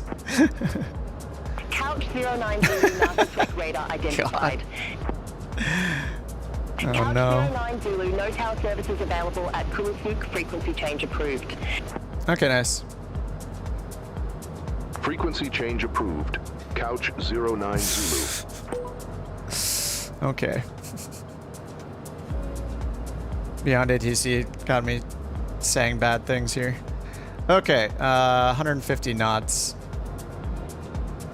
Let's get our gear down. All right, glide path 2700, and I didn't switch to standard, or off of standard. Couch 09 Zulu established on final approach. Couch 09 Zulu, affirm. All right, and 2700 is the final altitude, so we're at that already. GP is on. We're gonna get the advisory glide slope. It's an LNAV approach. There's GP. And then our go around is 130 knot max, left turn, climb to 4,000. It's at 4,000 on the altimeter, or the altitude, selected altitude. All right, let's get geared down.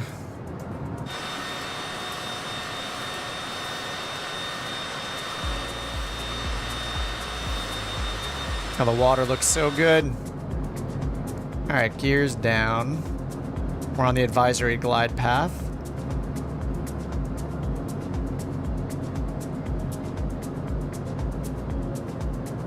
Five-mile final. All right, flaps full.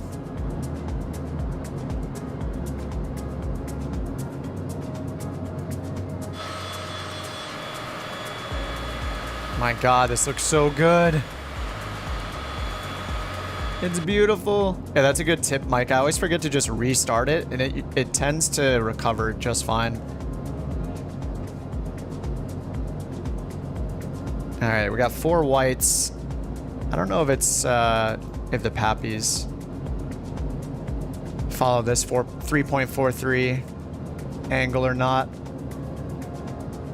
All right, once we land, it looks like we're gonna back taxi. Got that parking right over here. All right, let's get Autopilot. Oh my God. No way. Oh crap. Okay. I'm gonna turn the engines off. Engines off. And in here, I gotta declare an emergency. Minimums. Oh no, am I gonna have to redo this later? Oh no. Oh no, we're not gonna make it. Are we gonna make it? I'm gonna pick the flaps up to 15. Can I bring the flaps up? I can't bring the flaps up. Oh no, I'm dead. Oh no, it's over. Our airspeed. We're descending too fast. Oh no, this is such bad timing. I can't go any slower.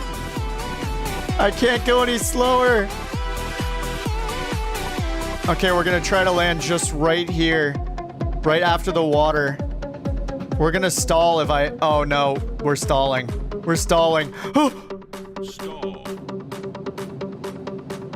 Come on. Oh, the flaps are up. Oh! 300 feet per minute. Steady. This is fine. This is fine.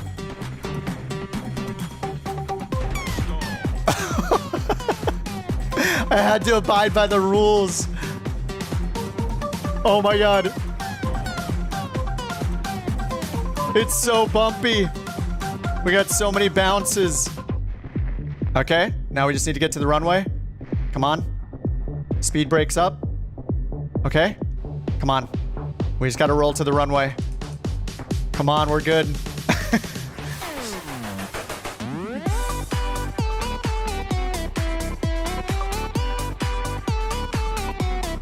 Oh, here. Get on the sidewalk. What? How is it possible? How is it possible that that song comes on short final? Dude, you losing. That is insane. This thing, the stall speed. All right, that's the best I can do. Oh my God, that song, I hate it. I hate it. Wow, thanks a lot. Thanks a lot. That was wonderful. What timing. And now here I am just watching you guys land. I declared an emergency. There goes. Good thing I don't have a type rating. It would be gone. Use pushback. I mean, we're gonna make it down to the water over here, maybe. Or into one of these houses where we can seek shelter. There's nowhere to land over there. We have no more momentum. How's my rating? It's gonna be so bad. Well, I think it just doesn't count it. Yeah. See, it just gives you nothing because you declare an emergency. So I think I'll have to redo the flight. I'm guessing. I really doubt that it's gonna count it. How are we still moving? The engines are completely off. Oh yeah, just showing off the landings. Just showing off. Uh-huh. This is our final stop here. All right, parking brakes on. Let's get the engines restarted. Oh, it's horrible. Did that count the... I wonder if that counted. No, it didn't, of course. I'll have to redo this one off stream.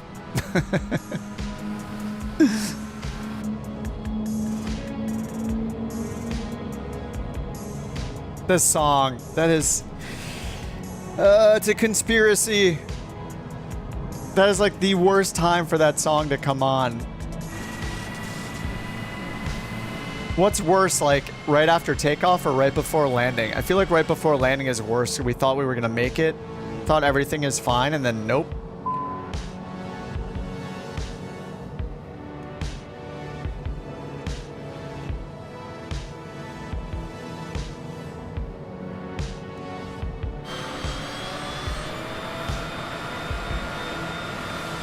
Everybody stay seated. This is fine. This is normal couch operations.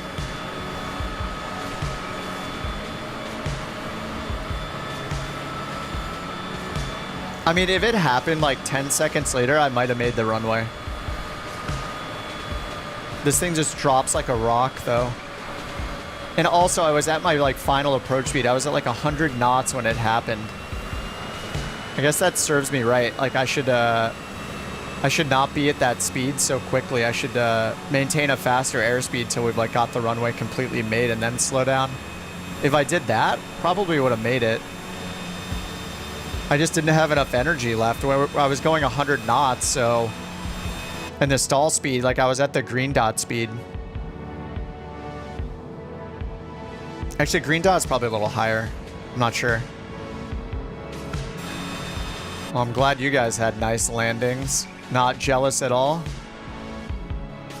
Where's the airport? Where am I? Okay, hopefully this doesn't crash the sim. Oh, okay. I was right above it. Oh man, the whole runway is completely covered in snow.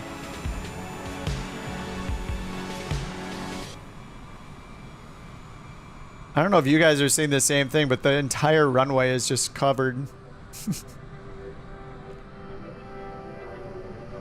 Feels bad. Oh, that was a fun ending. I'll have to redo the flight. Maybe when I'm eating dinner or something, I'll set it up later. Oh, I don't have the Typhoon installed. I gotta reinstall that too. The fastest Bonanza you've ever seen.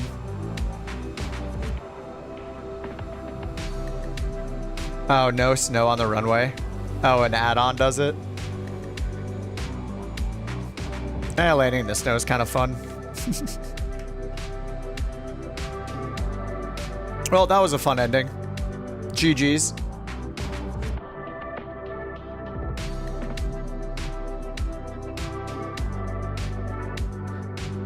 This is another awesome spot. Like, look, this looks so... This is amazing. I love it. It's beautiful. It's not the highest resolution terrain or anything, but this is an epic spot. All right, well, that was fun. I guess. I will redo that flight later and then maybe knock out 2 more legs tomorrow. I'm gonna go eat some lunch, some 4 p.m. lunch. GG's. A couple more legs tomorrow, probably. Thankfully, my headache is almost gone. Thanks a lot, Flu Shot. All right, guys.